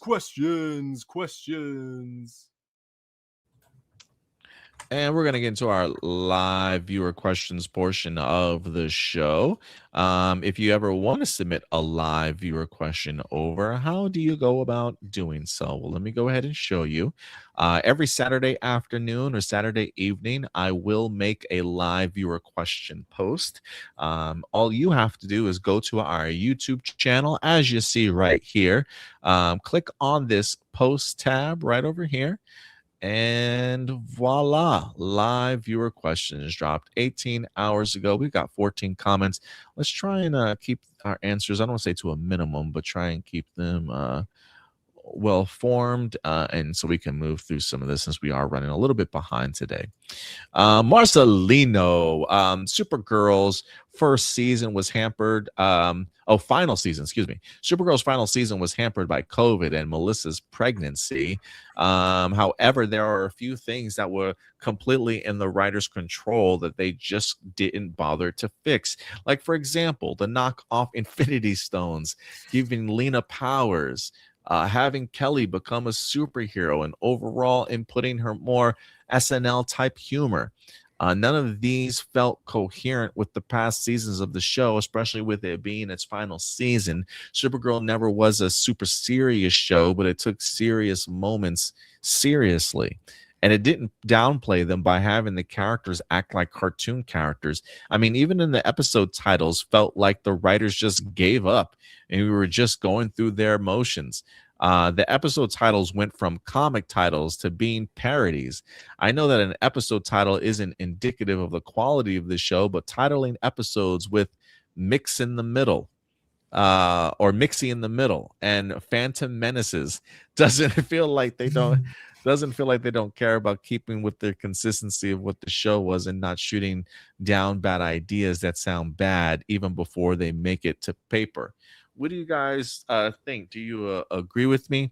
The episode titles, not so much, just because, I mean, even when it comes to like trying to make a episode title for like a YouTube video, I try and be as like catchy or witty or, as much as I possibly can. And so sometimes I think, maybe not all the time, but I think they maybe just try and have a little bit of fun with their titles. And I think even the Phantom Menaces was like an episode that focused on the phantoms in the Phantom Zone, I believe, or something like that, right? So it's not like it was an episode of like just something else random and they just named it Phantom Menaces. I think they tried to at least have something that a title that focused on the character or what was happening, but try to be a little bit witty and humorous with their episode titles. So the episode titles thing doesn't really bother me so much, but I would agree with you in the sense that, especially with the final season being hampered by COVID, that there are definitely some things in there that felt a little bit some of it definitely did not feel coherent to me. I definitely was not a big fan of Kelly becoming a superhero. I also wasn't a fan of Lena getting powers. I think one of my biggest criticisms in the final season, and I think I even talked about this, was this is like, why does everybody have to be a superhero? This is literally turned into Supergirl and her super friends, and it seems like if you just have any sort of connection whatsoever to Supergirl and her team, you have got to have superpowers or be a superhero. And it felt like eventually became like way too much. Like we don't need all these superpowers. Lena didn't need powers. Kelly didn't need to become a superhero, but yet it was forced upon us, sort of thing. So yeah, in certain aspects, I definitely agree with you, Marcelino. Yeah, I a lot about the last season of Supergirl. Like 5 and 6 were definitely when Supergirl went really downhill for me, which is funny because I still think season 4 of Supergirl was like peak. So it was just like it got better and better, and then season 4 was like actually great, and then suddenly it was like they slipped off the cliff and then just went like, season 5 I think was worse than anything that came before. And then season 6 was even worse than season 5. Yeah, no, I agree with everything that you're saying. Even the titles, and here's why I agree with the episode titles. I think that if you're going to have a gimmick where you like in the case of Supergirl, how they named their titles after comic books originally. If you're going to have a gimmick like that, you need to commit. You don't get to stop that commitment if that's what you're doing. You don't get to go from, okay, this is our because that's what a lot of TV shows did. Like Friends, for example, every episode title has the one with the, and that is followed by the title of the episode. It's like that's a gag that they commit to. It's a bit they commit to. I think that if you're gonna do something like that, you have to commit to it all the way through your entire series. And if you can't do that, well, you shouldn't have done that like kind of gimmick to begin with.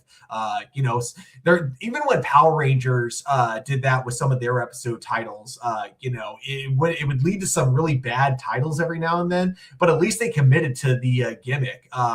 Because it was like, I want to say it was I'm completely forgetting when they started doing this during the Disney era, but it was like one season would have episode titles with exactly 4 words in it. The next season had episode titles with exactly 3 words in it, and etc. And it was like, it wasn't like the most creative way, but at least they committed to it. At least every episode stuck to that formula. So I think, I do kind of agree with the episode titles just for that, in the sense of if you're going to have a gimmick, commit to the gimmick. Do not stop that gimmick until your show ends. Or if you want to do it seasonal gimmicks, that works too. And then I agree with all the other stuff that you kind of brought up with the writing. I don't think COVID can excuse a lot of the writing choices that they made. It can excuse a lot in terms of how they had to write Melissa Benoist out of it. In fact, funny enough, I actually think the show was at its best without Melissa Benoist in season 6, which is so weird because I still remember. Yeah, I know. It was weird because that was how the show started out. You didn't get much of her, and I think it was a mixture of her pregnancy and because she was also doing Broadway at the time. But I think maybe that was because the writers had to be more creative. They were forced to be creative. How do we write the show without her? And then when she came back, it was like that creativity just completely went away. There was one episode I really liked because I thought this was going to be where they were taking the direction of the season, only for it to just be a one-off episode, filler episode. But it was the one where it was her and her dad that she just reunited with had like a difference of opinion when it came to like global warming and climate changes, and how he was seeing the same patterns that Krypton was making. And I thought this could have actually led to him being a really cool antagonist, one where you agree with his motivation, just not with how he's going about trying to fix it. And then they don't do anything about it. Instead, you have the most lazy dialogue ever of, it's a complex issue, and I was just like, really? That's as far as they go with it, And then they pull a Futurama where they basically just take all the pollution, put it into a trash ball, and throw it into the space. They literally rip off Futurama. Like, I 100% agree with you, Marcelino. Kiki and Lou says, love this segment. Second to Stu's movie grades. appreciate the super chat as always. Marcelino says, funny, in your reviews you said you liked Kelly becoming Guardian. I probably did at the time. I'm not gonna lie. I mean, looking back on it, she did have a military background, didn't she? I believe, if I'm not mistaken. So I felt like the idea of her becoming Guardian certainly made sense. And I think she also, I can't remember if we had her in an episode with her brother, if her brother came back, or in the finale. Yes. Right. I can't remember.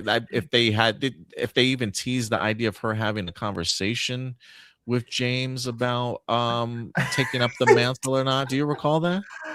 I don't remember them having a conversation between each other, but I do remember because they wanted to do a Black Lives Matter episode, and it was so weird. They couldn't get the actor who played James Olsen to come back, so instead they got David Ramsey as Diggle to be kind of the messenger in between, acting like they did this weird thing post-crisis where they acted like David just knew everyone from the Arrowverse. Like he always had like he basically had that Oliver relationship, but with everyone in the Arrowverse. So everyone acted like they were best friends with him. It was so weird. But anyways, that was like the thing. He was like, Jimmy, despite him not even being around, he somehow knew you were upset and, just couldn't be bothered to come visit you himself. So instead he came and told me to come visit you and make sure you're doing okay, Kelly. How are you doing? But I always felt that like their reasoning that they give for her to become Guardian was like, Like I could see why they went the direction that they went. I don't necessarily know if I needed it though. Already being hampered by so many characters that felt a little bit like legions of superheroes. I mean, they might as well have just formed them there. But so yeah, at the time, I think the motives of her becoming the Guardian, I could see and worked for me. But in hindsight, I don't necessarily think that they needed it. Like I didn't necessarily need it to happen.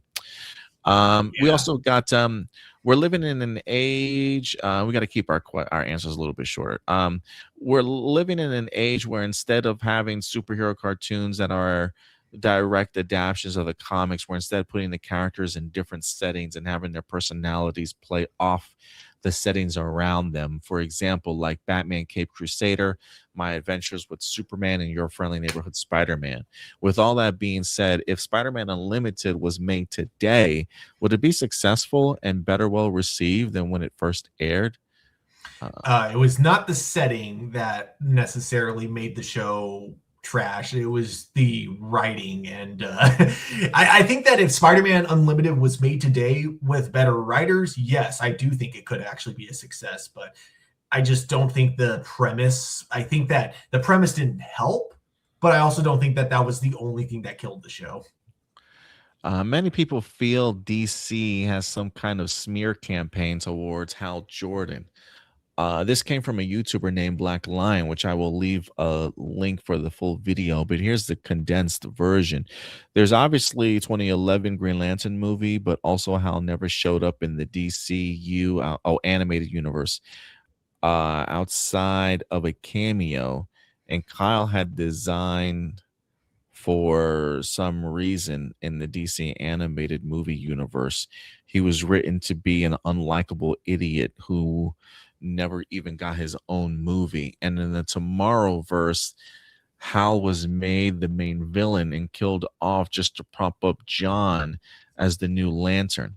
And My Adventures with Green Lantern Jessica Cruz will be the main Green Lantern, while Hal will be dead. Is that I don't know if Hal's dead in the show, is he? I don't know if that's a thing or not, or if that's been confirmed. Many also don't think the Green Lantern is as interchangeable as DC believes it is, because it's Hal who has more personal connection with Green Lantern villains like Sinestro, Star Sapphire, Black Hand, etc., and the greatest connection with the wider DC universe, like his Brave and the Bold series with Barry Allen, his hard traveling heroes with Oliver, and his rivalry with Batman, and is an uncle figure to both Wally and Roy. None of the other Green Lanterns have that. Many say that they didn't need to age Hal up to 60 and treat him as a stepping stone to prop up John Stewart. They could have made Hal 10 years older, so you still get, or maybe they meant younger, get the veteran and new kid on a block dynamic and help prop them both up instead of choosing one over the other, while still showcasing all of Hal comic history years to come. Do you think this is a smear campaign against Hal Jordan? I do think that one or two people that work at DC are not a fan of Hal Jordan. I think there's enough with how they write him in the comic books to kind of suggest that there's probably some legitimacy behind that. I know that one of my coworkers definitely believes that it was the same guy. I can't remember his name, but he was the one who launched the what was that called? It was meant to be a whole franchise, but it barely made it past I think it maybe not even a year, but it was like 5G, DC 5G, when we had a next generation of superheroes, and they basically didn't want any legacy characters to remain. They were trying to swipe them all away. So basically my coworker believes that the guy who is in charge of that doesn't like Wally West, doesn't like Hal Jordan, doesn't like Barry Allen, and really wanted to just permanently get rid of them and focus on kind of the newer, younger DC characters.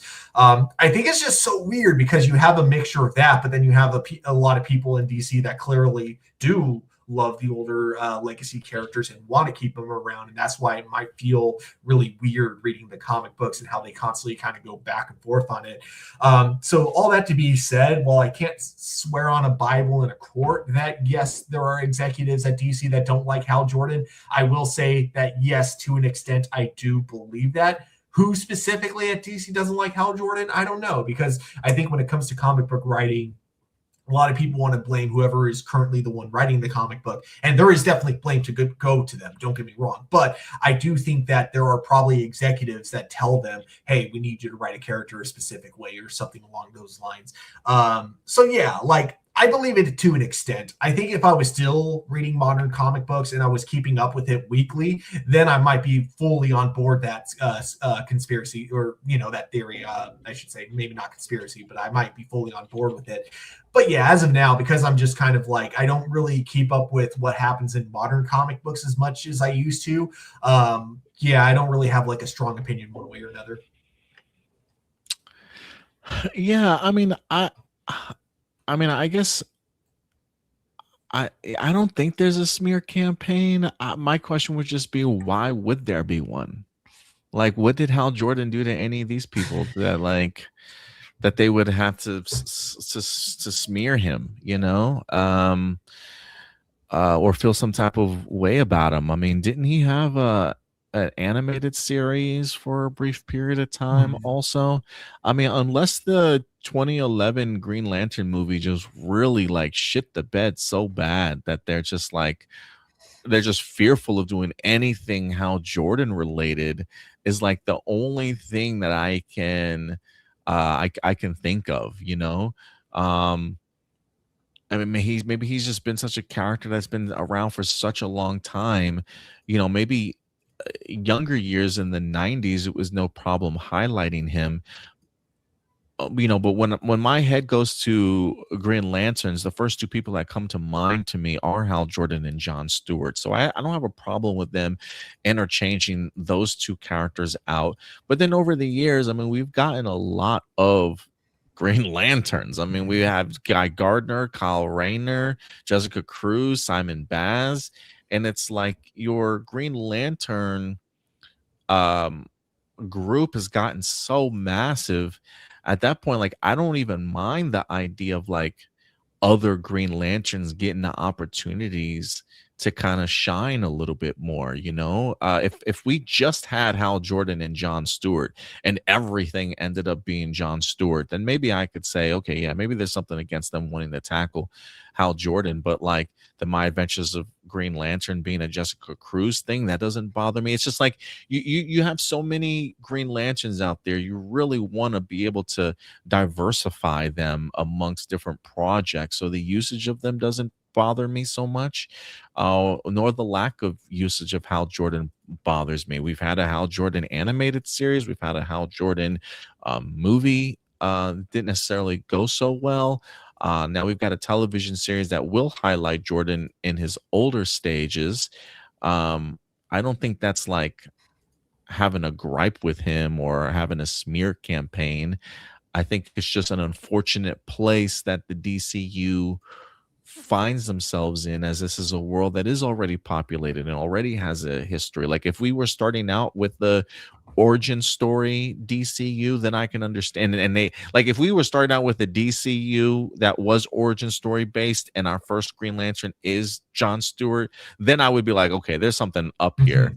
But Hal Jordan is in this world. Just because we're not presented to him at this particular point in time, I don't necessarily think it's like a creative decision of, hey, we want to make a Green Lantern show, but damn, do we hate Hal Jordan. Let's just go ahead and make him 50, 60 years old. And like, I don't think that's the mentality, like, at all behind the scenes. I just think Green Lantern, unlike other heroes, have such a vast options in regards to which Green Lantern you can choose to utilize.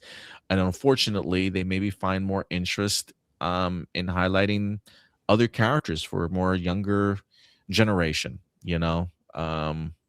Same thing like for Wally West. Like, I want Wally West to be this version of the Flash, you know, just because I've seen Barry Allen do it for so many years.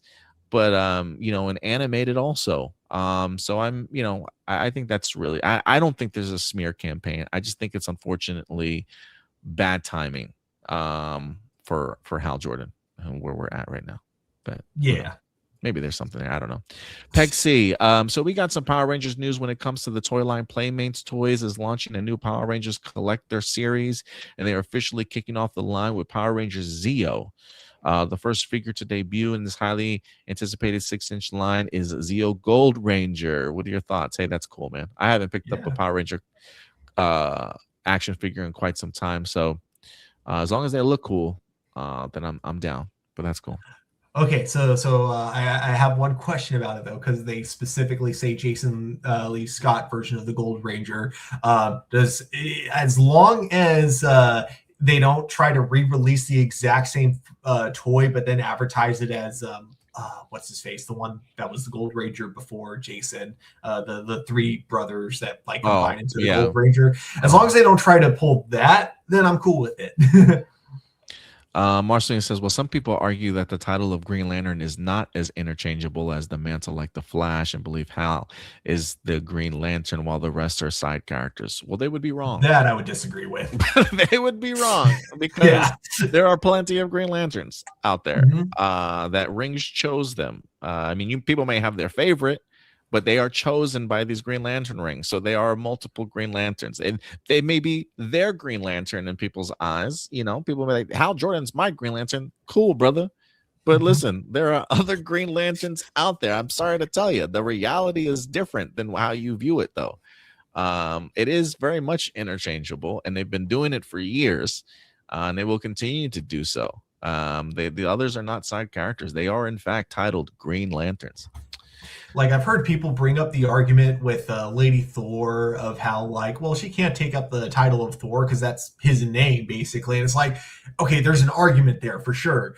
You can't use that same argument for Green Lantern. No, it is not the name of Hal Jordan. It is it is something that can easily be passed around and, like, swapped in and out of. In fact, there's a whole core of Green Lanterns. In case people didn't know, there's a whole core of them out there. There was almost a TV show about that. Exactly. Peg C. And in fact, can Alan Scott get some love then? Maybe there's a smear campaign against Alan Scott because he's gay. Maybe they don't want to. Maybe that's what it is. Maybe they don't want to do an Alan Scott Green Lantern show because heaven forbid it's too woke for them now, right? Like maybe you know what? Maybe Alan Scott is my Green Lantern, bro, and everybody else is the side character. And we need to get the JSA in here. Why don't the JSA? There must be a smear campaign against Alan Scott. Yeah. Anyway, do you think Ryan Reynolds would be down to come back to the DC universe, but instead of Hal Jordan, he plays Alan Scott? Yeah. I'd like to see that. Not gonna lie, I think that would be fun. Oh my god. So yeah. Look, I do like Black Lion, by the way, Marcelino. I do like Black Lion. I have heard some of his I see him on I don't watch him so much on YouTube as I do on TikTok. So I do like his I do follow him, so I do like him from time to time. I don't necessarily agree with him when it comes to everything. And this one I definitely don't agree with. I don't think there's a smear campaign. Pexi also says Marvel Television had Brad Winderbaum and his creative team want to produce 10 seasons of X-Men 97. Executive producer Eric Lewald, confirmed this target, noting that over 60 years of comic source material to draw from, there's no limit to the stories they can tell. What are your thoughts? Cool, let's do it. Yeah, let's do it. If you can keep an animated show going for 10 seasons and make it good, then yeah, I'm down for it. 100% it is possible. That used to be common for TV back in the day, but we'll have to see.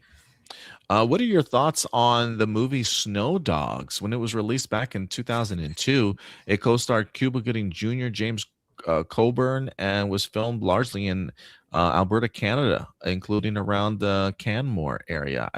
I've heard of Snow Dogs. I've never seen it personally. It has been so long, but yeah, that movie used to make me laugh. Yeah. Yusef, what's up, Yusef? Are you looking forward to the final installment of Fast and the Furious titled Fast Forever, coming in 2028, or are you completely over it? The franchise has become very predictable and ridiculous over the years. Old characters keep coming back to life. Gal Gadot's character, Giselle, and during the cliffhanger of Fast X. I really have no skin in the game when it comes to Fast and the Furious any longer. It's been a minute since I've actually watched the last few iterations. I think the last one I watched was Paul Walker's last movie. After that, I think I completely just kind of fell off of the franchise. But there's a part of me that is actually looking forward to Fast Forever, just simply because of the fact that it is planning on being the finale, and there is some interest in regards to what direction they're going to take it. So, does this mean I do Fast and the Furious rewatch before watching the finale? We'll see. But at some point in time, I definitely will be checking it out. I'm kind of curious to see what they'll do, Stuart. It is fun seeing how much the franchise changes over time. You know what? I might. I'm not saying yes, but I'm not saying no to that at this point. But yeah, I look forward to hopefully actually seeing it end this time instead of another, oh yeah, this is definitely the ending for real, guys, only for like 3 years later. Fast and Furious X3, you know? Yeah, for real. Kiki and Luca. What's up, Kiki and Luca? When a black woman portrayed Helen of Troy and Xena Warrior Princess back in the day, no one cared. Why are people so sensitive about Lupita playing her in the Odyssey? Also, why are some people so offended by Elliot Page playing a male figure in the movie? Many people were unhappy about the race swapping of Ariel or Snow White. They grew up watching a white Ariel and wanted a live action adaptation closer to what they saw during their childhood. Is there any line where it comes to race bending? What is your line? And do you think it's just fiction and doesn't matter? Thanks again for taking my live viewer questions. Oh God. I mean, like, as for the first part of the question, why people didn't complain back then, I don't think the people that would complain about it would have ever watched Xena. So I doubt any of them even know that there was a black woman playing Helen of Troy in Xena, because I don't think like the anti-woke grifters that pretend to be mad about this casting choice. And I'm going to emphasize pretending to be mad about this. I genuinely do not think that most of these grifters actually care one way or another. They just know that, you know, rage bait sells, so they pretend to be angry about stuff. So that being said, you know, it was a different time. We didn't have the internet, but I feel like if we did have the internet, yes, you would definitely have had the chuds, you know, completely bitching about it. And you know, when it comes to like my line, I mean, like, I think it's just, for me personally, it's just when it comes to fantasy, like something like the Odyssey, one that just does not take place in our world, even if it does have some basis. You mean it's not you said that you mean the Odyssey is not historically accurate? I'm so sorry to break this to you, but Greek gods do not exist. Poseidon did not punish Odysseus because he didn't thank him, you know, for helping him during the Trojan This is not a biography, is what you're telling me. Yeah. Okay. So yeah. So when it comes to like fantasy, I just do not give a shit like who plays who and like what you know, their ethnicity is at all. I think it can be weird based on the character type that you have. You know, if you have like a character who, like, let's say it's supposed to be like because these are really popular. Like if you're making like a fictionalized like World War II movie, like a fantastical version of it, like Earth X from the DC universe, for example, I think if you have a black man as the Fuhrer, that's a bit weird, you know, if you go in a direction like that. But, you know, for the most part with fantasy, I don't care. The line that I draw, and I feel like this is kind of like a common sense type of line, is when it comes to like if you're making a history or historical biopic movie, I feel like that's when you kind of have an obligation to get things right when it comes to like almost every detail is important about it, because biopics, the main thing about them is that, yeah, they're there to entertain, but we're also there to learn. And I think that part of that is you want to get as much right as possible. So I think that when it comes to biopics or historical films, that's where I'm like, okay, you do got to be accurate about that. You know, that's where I think my line is personally. Yeah, I mean, I think we share the same line, because outside of that, if it's fiction, you know, I don't really mind so much. You know, unless it's like a fictional story But the like where you're getting your source for your information from, if you're adapting, if if the race of the character really does play an integral role in regards to the character's upbringing or why they're in the position that they're in the first place, then yeah, then I think you should cast accordingly. But outside of that, if the character's race does not play an issue in this fictional world, cast whoever the fuck you want to. Really, like, it really does not bother me. But yeah, the line for me would be the same with you, Stuart, in the sense of just if it's a historical biopic, then yeah, you definitely gotta nail it. And I just think we've had 100 years of Hollywood race swapping black people in their movies for such a long time. We can't get a good 10-15 years head start. Like, we can't get 10-15 years of it ourselves a little bit. Like, come on, guys. Like, I think you owe us. Okay. I think you owe us a little bit. But yeah, I think like that's what gets lost whenever people complain about that kind of stuff, is like kind of the context of it's wrong when white people do this, but it's totally fine when black people do this. It's like, yeah, but look at the fucking context, my dude. Yeah, people always forget context because it never supports what they're saying. Zachary, what's up, Zachary? Whatever happened to the rumors that Michael B. Jordan was producing his own Superman film featuring a black lead character? And was it scrapped when James Gunn took over DC? Furthermore, what can you tell me about Tom Cruise's upcoming film where he partners with Warner Brothers in a rare comedic role? So yeah, first, I do believe it was scrapped. We'll talk about the Michael B. Jordan movie.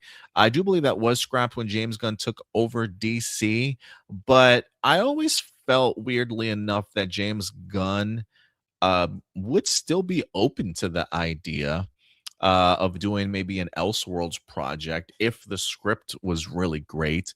But I don't know. I think that's probably. I think we're probably past that at that point in time. So I don't necessarily know. I think it was probably scrapped because of the movement in regards to the new DCU.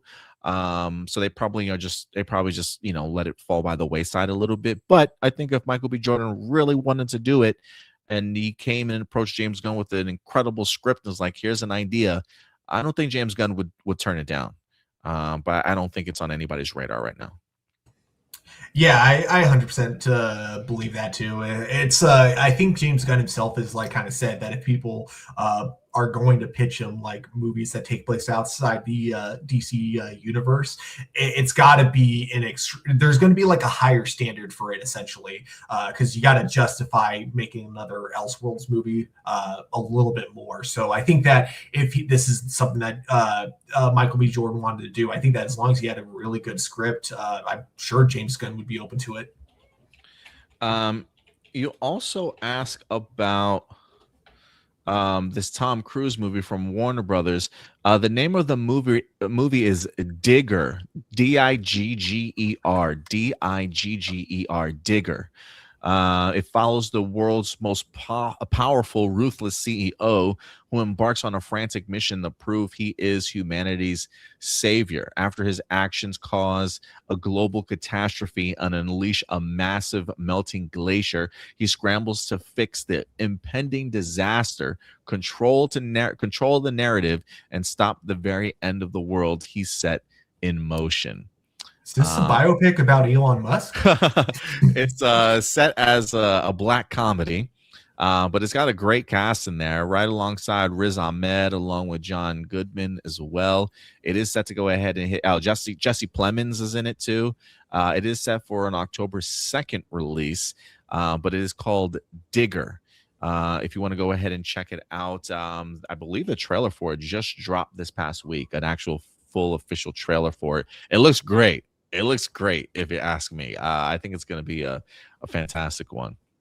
Dang, this is like the second, because I'm looking at the images for it. Yeah, this is the second time Tom Cruise has been in so much makeup I can barely recognize him. The other time, of course, being Tropic Thunder, where, again, I did not recognize his character the first time I saw him. Yeah. So yeah, check it out if you can. He's under heavy prosthetics for sure.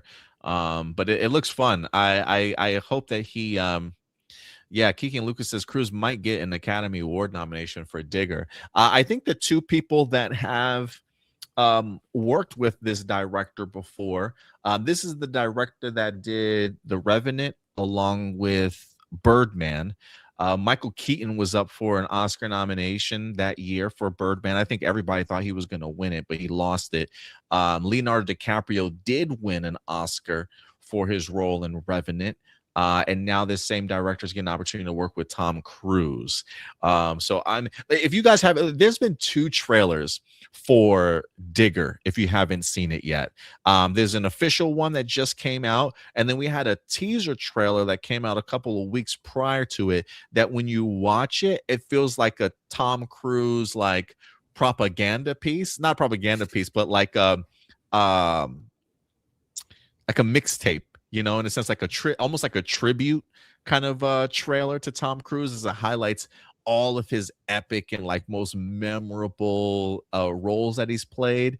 And then it says it's all led up to this. And then it's like a quick clip of some Digger stuff here or there. So they really are promoting the idea of like, you've never seen Tom Cruise like this before. Like he's really going to put in one of his better performances. So I am kind of looking forward to seeing what it's like. But check it out. Check out the trailer if you get the chance. What else do we got here? Marcus, what's up, Marcus? The MCU contains various lingering inconsistencies, such as the unexplained status of the Power Stone between Guardians of the Galaxy and Infinity War, or the inconsistent rules regarding time travel introduced in Endgame. Yeah, if they just stuck with the Back to the Future stuff like Anthony Mackie was saying in the movie as Sam, maybe this would have been so much easier.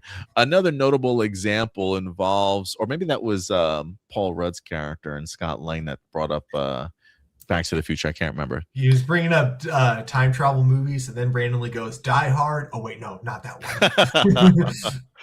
one. Another notable example involves the long-term impact of the celestial births in Eternals, which appears to have largely ignored by the rest of the world's heroes in subsequent projects, except for the Captain America. These narrative gaps often arise from the vast interconnected nature of these franchises, and one might also point to the DCU's frequent continuity shifts and unexplored power scaling as similar sources of frustration for dedicated fans. What other plot holes in the MCU or even the DCU have you felt were never resolved? One thing that I always wanted to see resolved, but they never did, was the Jason Todd Batman versus Superman cameo thing that they had of his costume. We never got to see a Robin kind of explored in the DC EU, but man, I really would have loved to have seen that story told, or find out exactly what happened, or like, who was the current Robin, if there ever certainly was one. I think that stuff was set to go ahead and be explored in the Batgirl movie that never came to fruition. But yeah, that would be one lingering thing that always was in the back of my head that never got explored. But I'm sure there might be some other ones. Anything from the MCU or DCU that felt never got resolved? I'm trying to. There are probably a bunch I just can't think of.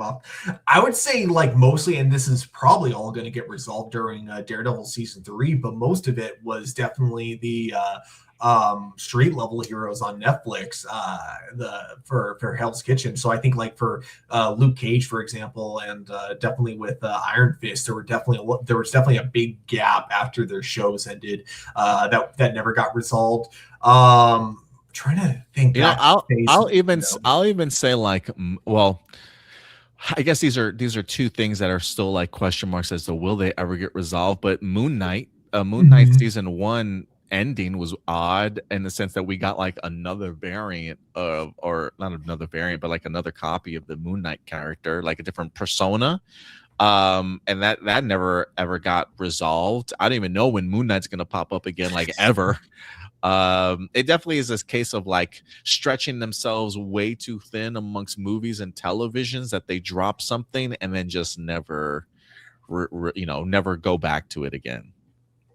Yeah, definitely. I also think like one of the weirdest things that never got like kind of explained as much as it should, and this was because like so like in the comic books for Secret Wars, they didn't plan ahead, so a lot of the reveals felt very like last minute kind of a thing of who was secretly a scroll, but they had the benefit with television to like plan ahead for this, and they didn't. So when you had the reveal of who was a scroll, it just brought up more questions than answers, especially with the two main characters that made zero sense to me was Rhodey for one.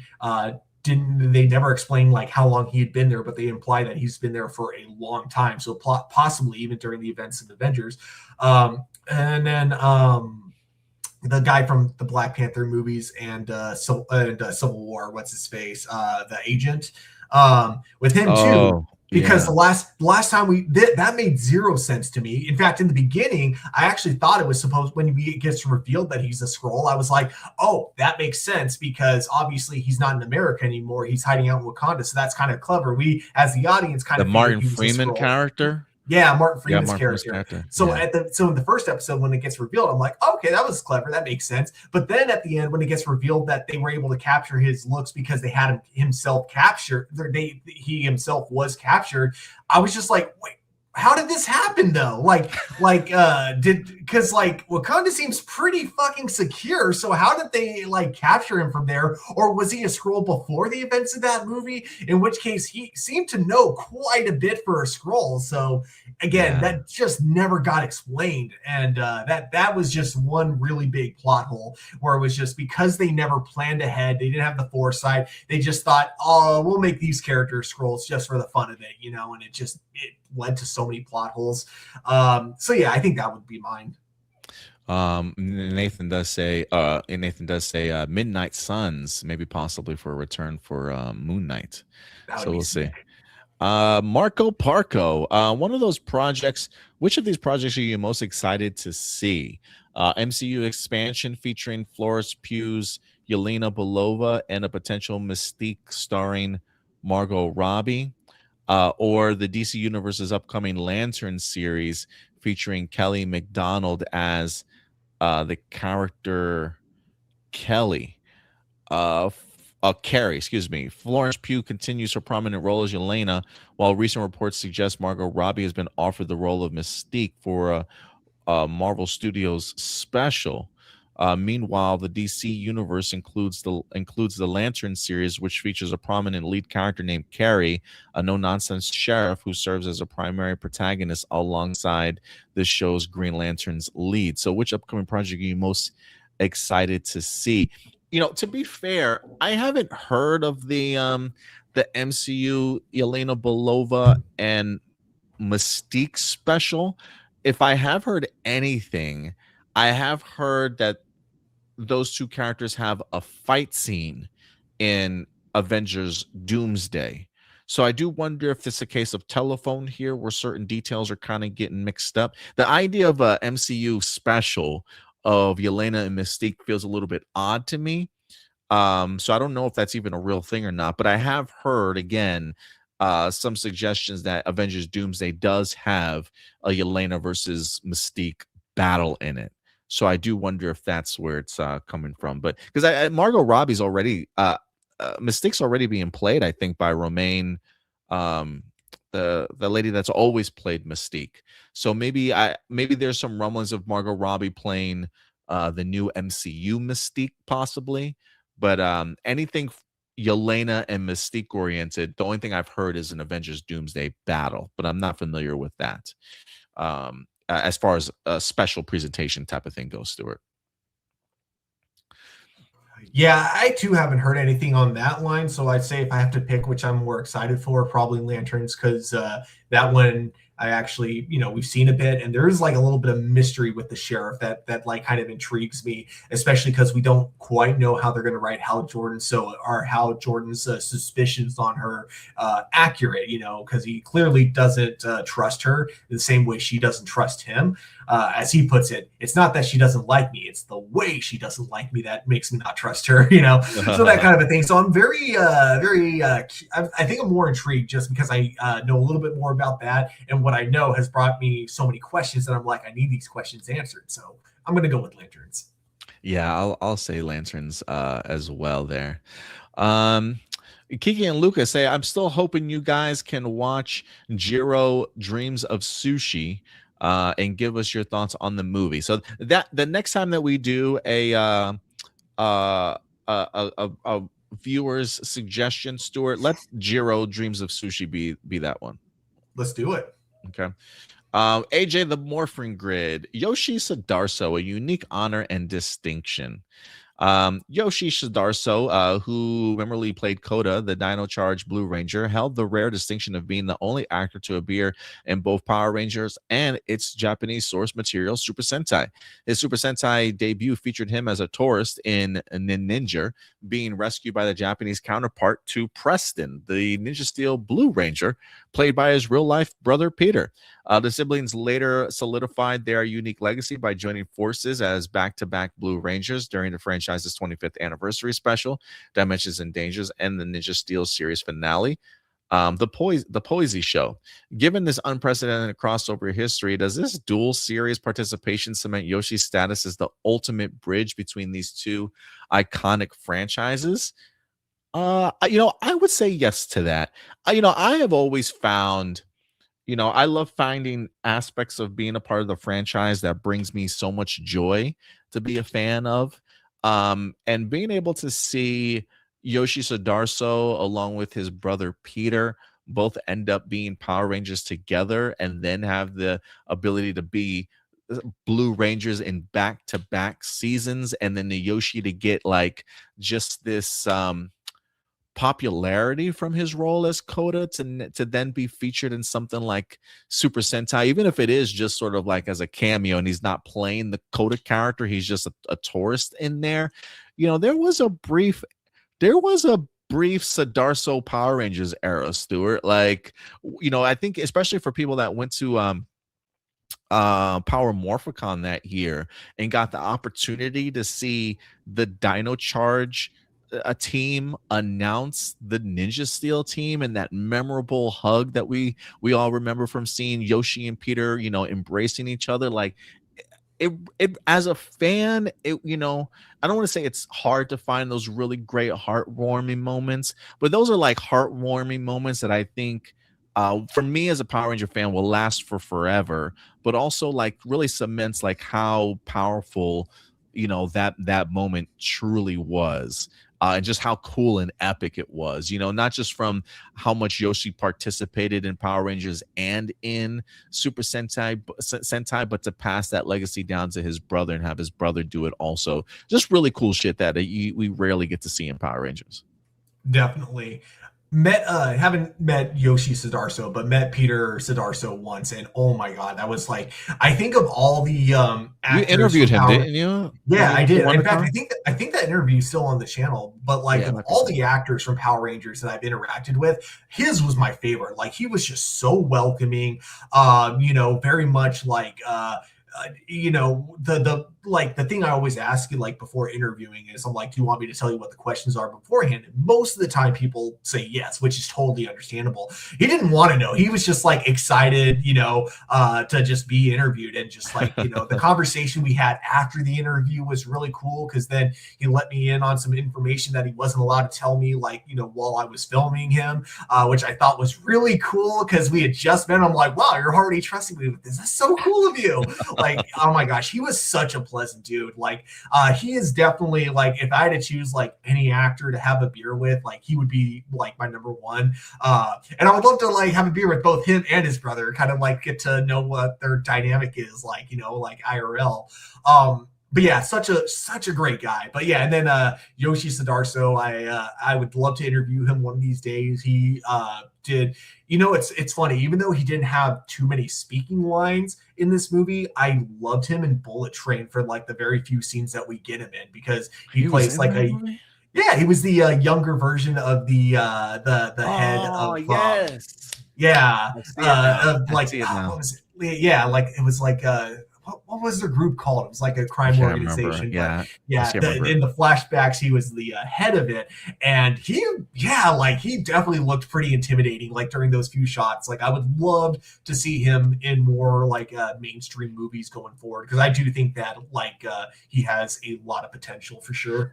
Yeah, Yoshi is a pretty talented dude. I know for a long time he was really like fan casting himself as like Nightwing and wanting to be a Nightwing and stuff. And I think he's done some Nightwing like fan made projects before. I remember seeing the both of them though in the competitive game show Wipeout. Peter and Yoshi were actually a team, and I think that's where I actually saw them first, and then saw one of them pop up in Dino Charge, Yoshi, and I was like, I know that dude. Like that dude was literally just on the ABC show Wipeout. Like I'm pretty sure that's the order I saw it in, was him first on Wipeout and then on Power Rangers. I don't think it was Power Rangers and then I saw him on Wipeout, because I remember it really caught me off guard. I was like, I literally just saw this guy and now he's a Power Ranger. But like competitive, they definitely they both are. Like they were great in that Wipeout competition. They might have actually won it if I'm not mistaken, or came in second. But yeah, I love them as a duo for sure. Jake Villanueva, have you heard about Blue Bug returning for Man of Tomorrow, or Blue Beetle? I was like, who's Blue Bug? What do you think his role will be, and how long do you think he'll be on the film? Also, isn't there an animated series in development with the cast members of Blue Beetle returning? Last we heard, there was an animated series in development, but we don't know how far along the scripts are. I don't believe that they've gotten into any voice acting as of yet, or recording anything, so it may still be like in early development. But yes, Blue Beetle is returning for Man of Tomorrow. Stuart, what kind of role do you think he'll have? How long do you think he'll be in the film? I think he'll probably have a role as big as like most of the members of the Justice Gang from the first Superman movie. Yeah, I was gonna say maybe like Hawkgirl level type of cameo. Yeah, I don't think he'll be quite as like involved as like Mr. Terrific, but I would say Hawkgirl and Green Lantern would probably be the better comparison for how much screen time I think he's going to get. Yeah, I mean, I'm definitely under the impression that as far as what his role will be, I definitely am thinking Justice Gang. Either a new member sort of thing.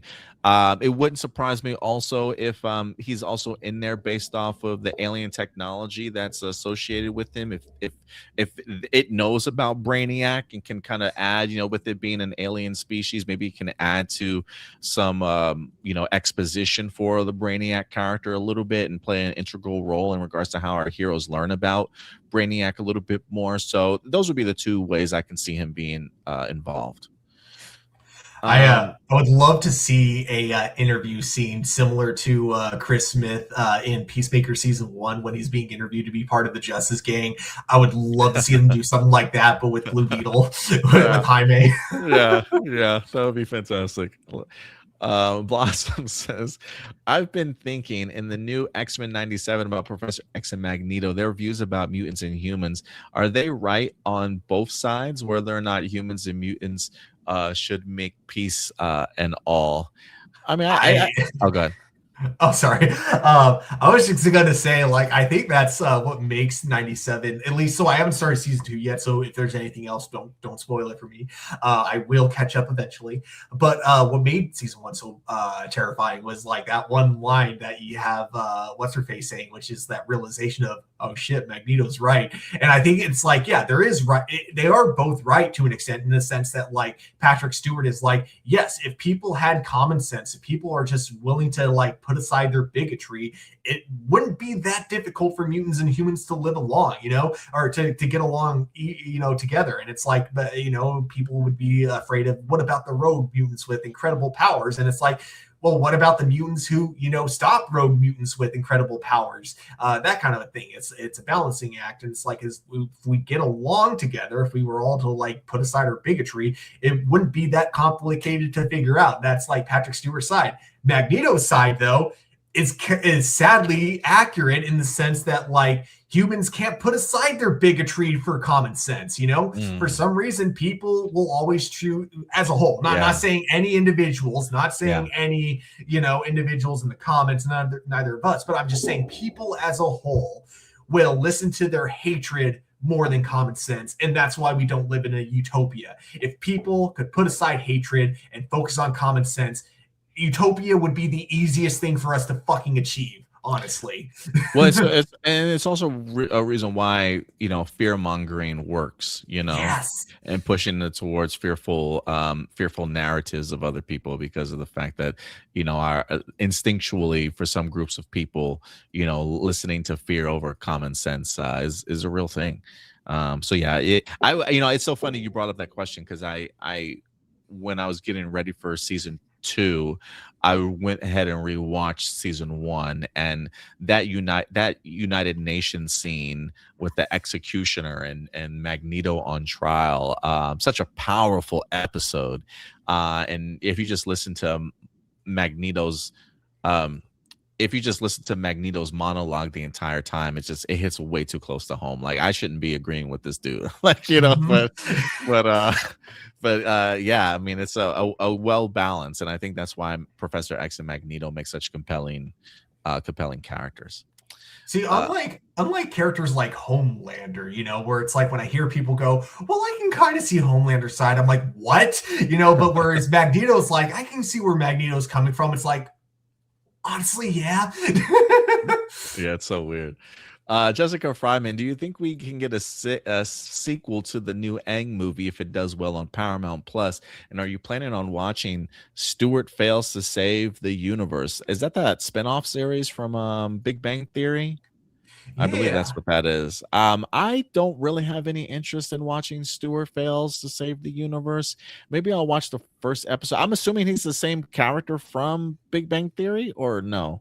I think it's supposed to be like an alternate universe version of the character, or it's the same character in an alternate universe. Kind of thrusted into the situation. Yeah, I'm not too familiar with it. I've just seen the trailer, but I don't know the premise so much.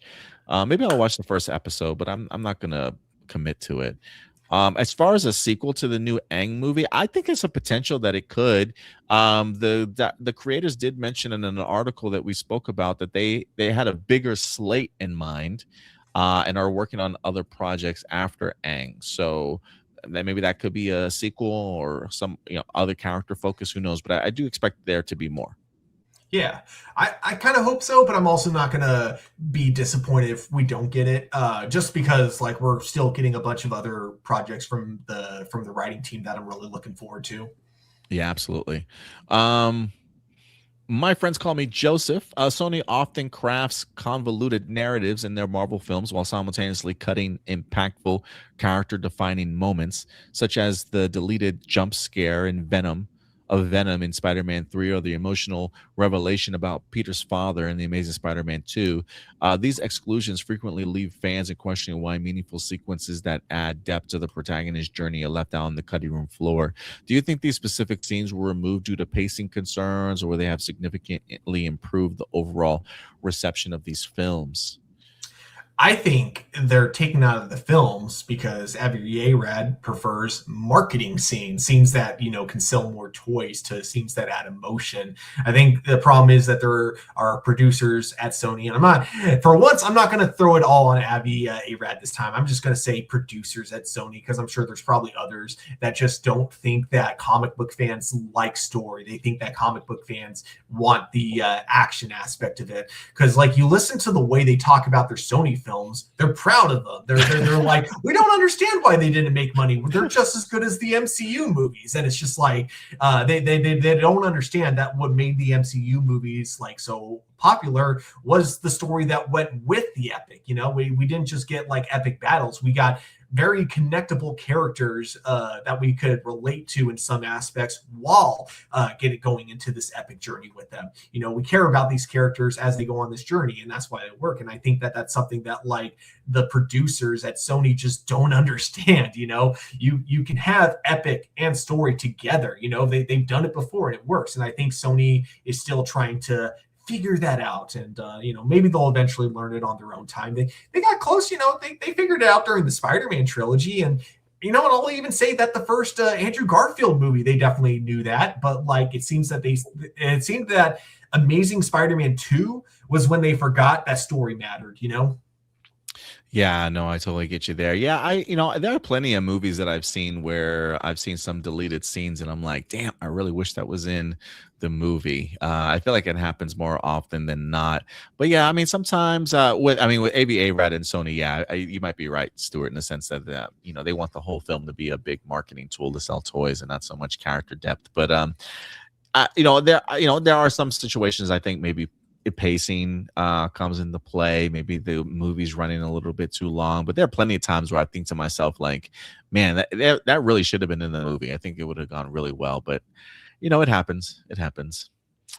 Alex, and last but not least, Alex Ramirez, what song and moments from Michael Jackson's life do you wish was included in the Michael Jackson biopic and you would like to see in a potential sequel? And did you notice that Janet Jackson wasn't portrayed in the film because Janet did not participate in the production, so she asked for her likeness not to be used? Yeah, it was kind of unfortunate. I was like, I was thinking to myself, like, I know she didn't want to be in the movie, but it's like we couldn't have even cast like a younger Janet Jackson to just be around and present in the film. I don't remember another kid outside of LaToya being in the movie whatsoever. So I was just like, I would be sure that Janet was born around around this time, but yeah, she wasn't portrayed in it whatsoever. As far as what songs and moments from Michael Jackson's life, the one thing that I don't know about songs, but I definitely would have loved to have seen The Wiz explored a little bit more. I always really loved him as Scarecrow, and The Wiz, despite how many times I've watched it, really terrified me as a kid. Like, just as aesthetics and makeup work and creature designs were just so terrifying to me. But I really would have loved to have seen Michael's impact, how he got cast in the film and things like that. So that's one aspect of that time I would have loved to have seen explored. I don't really have a song that was excluded or not really focused on, but the oh, actually, you know what? I would say so The Wiz as far as a moment, but also I believe Bad was highlighted in the movie, a part of like tour wise, but I really would have loved to have seen like a making of that music video. You know, we got it for Bad, I mean, we got it for Beat It, we got it for Thriller. I really would have loved to have seen the Bad music video filming behind the scenes for Michael Jackson, for the Michael biopic. I think that would have been kind of cool to explore, because for those of you who don't know, like, while the Bad music video, you know, was starring Wesley Snipes and stuff, you know, like there's an elongated version of the music video of them in the subway. But for those of you who don't know, it actually was like a short film, like a 15-20 minute film of Michael Jackson portraying a black kid who went to college, came back to his hometown, which living in the hood, right? Michael Jackson being this more sophisticated character because he's in college now, comes back, and like Wesley Snipes is like the leader of like the people on the block, right? But they used to be friends. And so it's interesting to kind of see Michael come back into that environment after being away from college, and like how people are perceiving him nowadays. I can't remember who I don't think it was John Landis, maybe it was Martin Scorsese. I can't remember who filmed the Bad the bad short film, but I would highly recommend you guys try and locate it, because the first half of that is all black and white. It's filmed in black and white, and then it winds up, once you hit the music video aspect, it turns into color. But I really would have loved to have seen that explored in the Michael biopic, and unfortunately never was. 'Cause, you know, they definitely insinuate Michael's love for film in the movie, showing the behind the scenes of him bringing the people together for Beat It, even on the stage, you know, on set, filming for Thriller. It would have been cool to kind of see that portrayed for Bad as well in the movie. But those would be my answers for sure. I did not know Martin Scorsese directed Bad, but I had to He did, Google right? that when- He yeah, did, when he right? said that, Yeah. I had to Google it. I'm like, holy shit, he did. Yeah, Martin Scorsese that makes sense. directed the Bad short film. If you check it out if you didn't know, because I don't think people even know that there's a story behind the Bad music video to go along with it. That's so cool. For me, okay, this is going to be a weird one. I would have loved to have seen at least a scene or two where it's Michael Jackson reacting to the Weird Al parodies of it, because from what I understand, he enjoyed them. I would have loved to have seen like kind of like, dude, if they really wanted to go all out with this joke, they could have had Daniel Radcliffe reprising his role as Weird Al. Do not have it be the same continuity, because that wouldn't make any sense. But it would have been kind universe.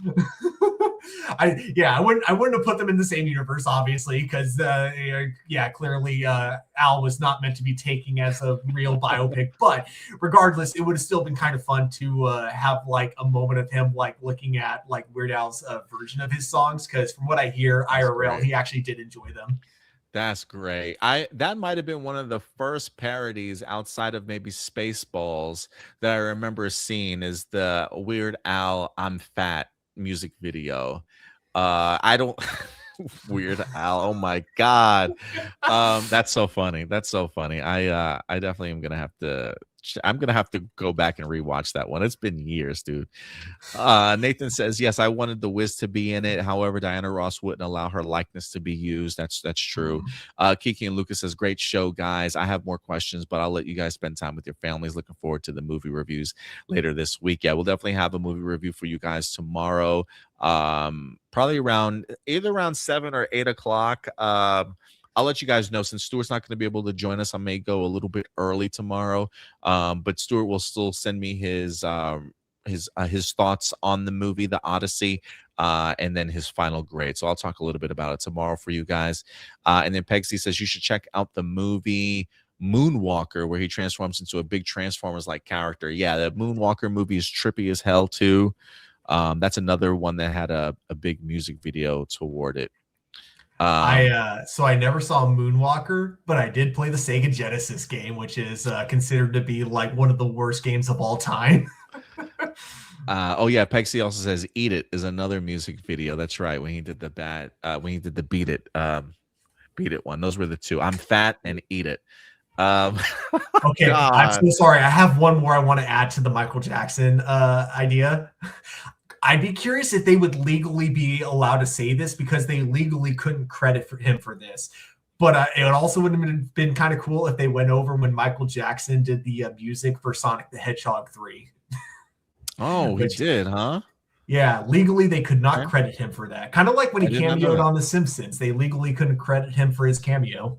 Damn, I didn't know that. I learned something new today.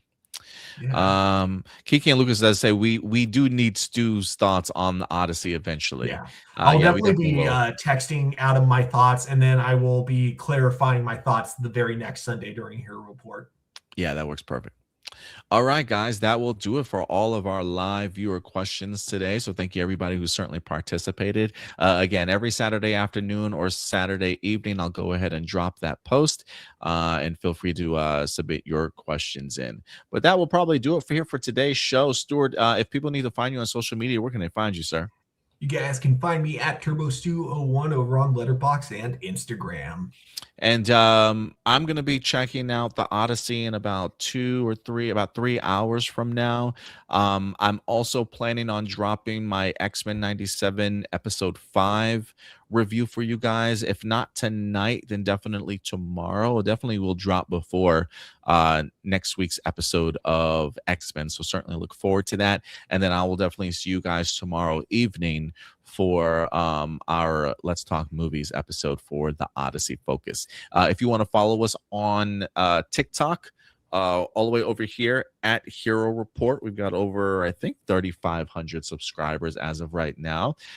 If you want our main page and where to follow us, right here on our YouTube channel, click that subscribe button along with that bell notification. So once we drop a brand new episode or video for you guys, you will definitely be notified. And then if you do want to follow us on any socials, I would definitely recommend the Facebook page at A+ Opinions.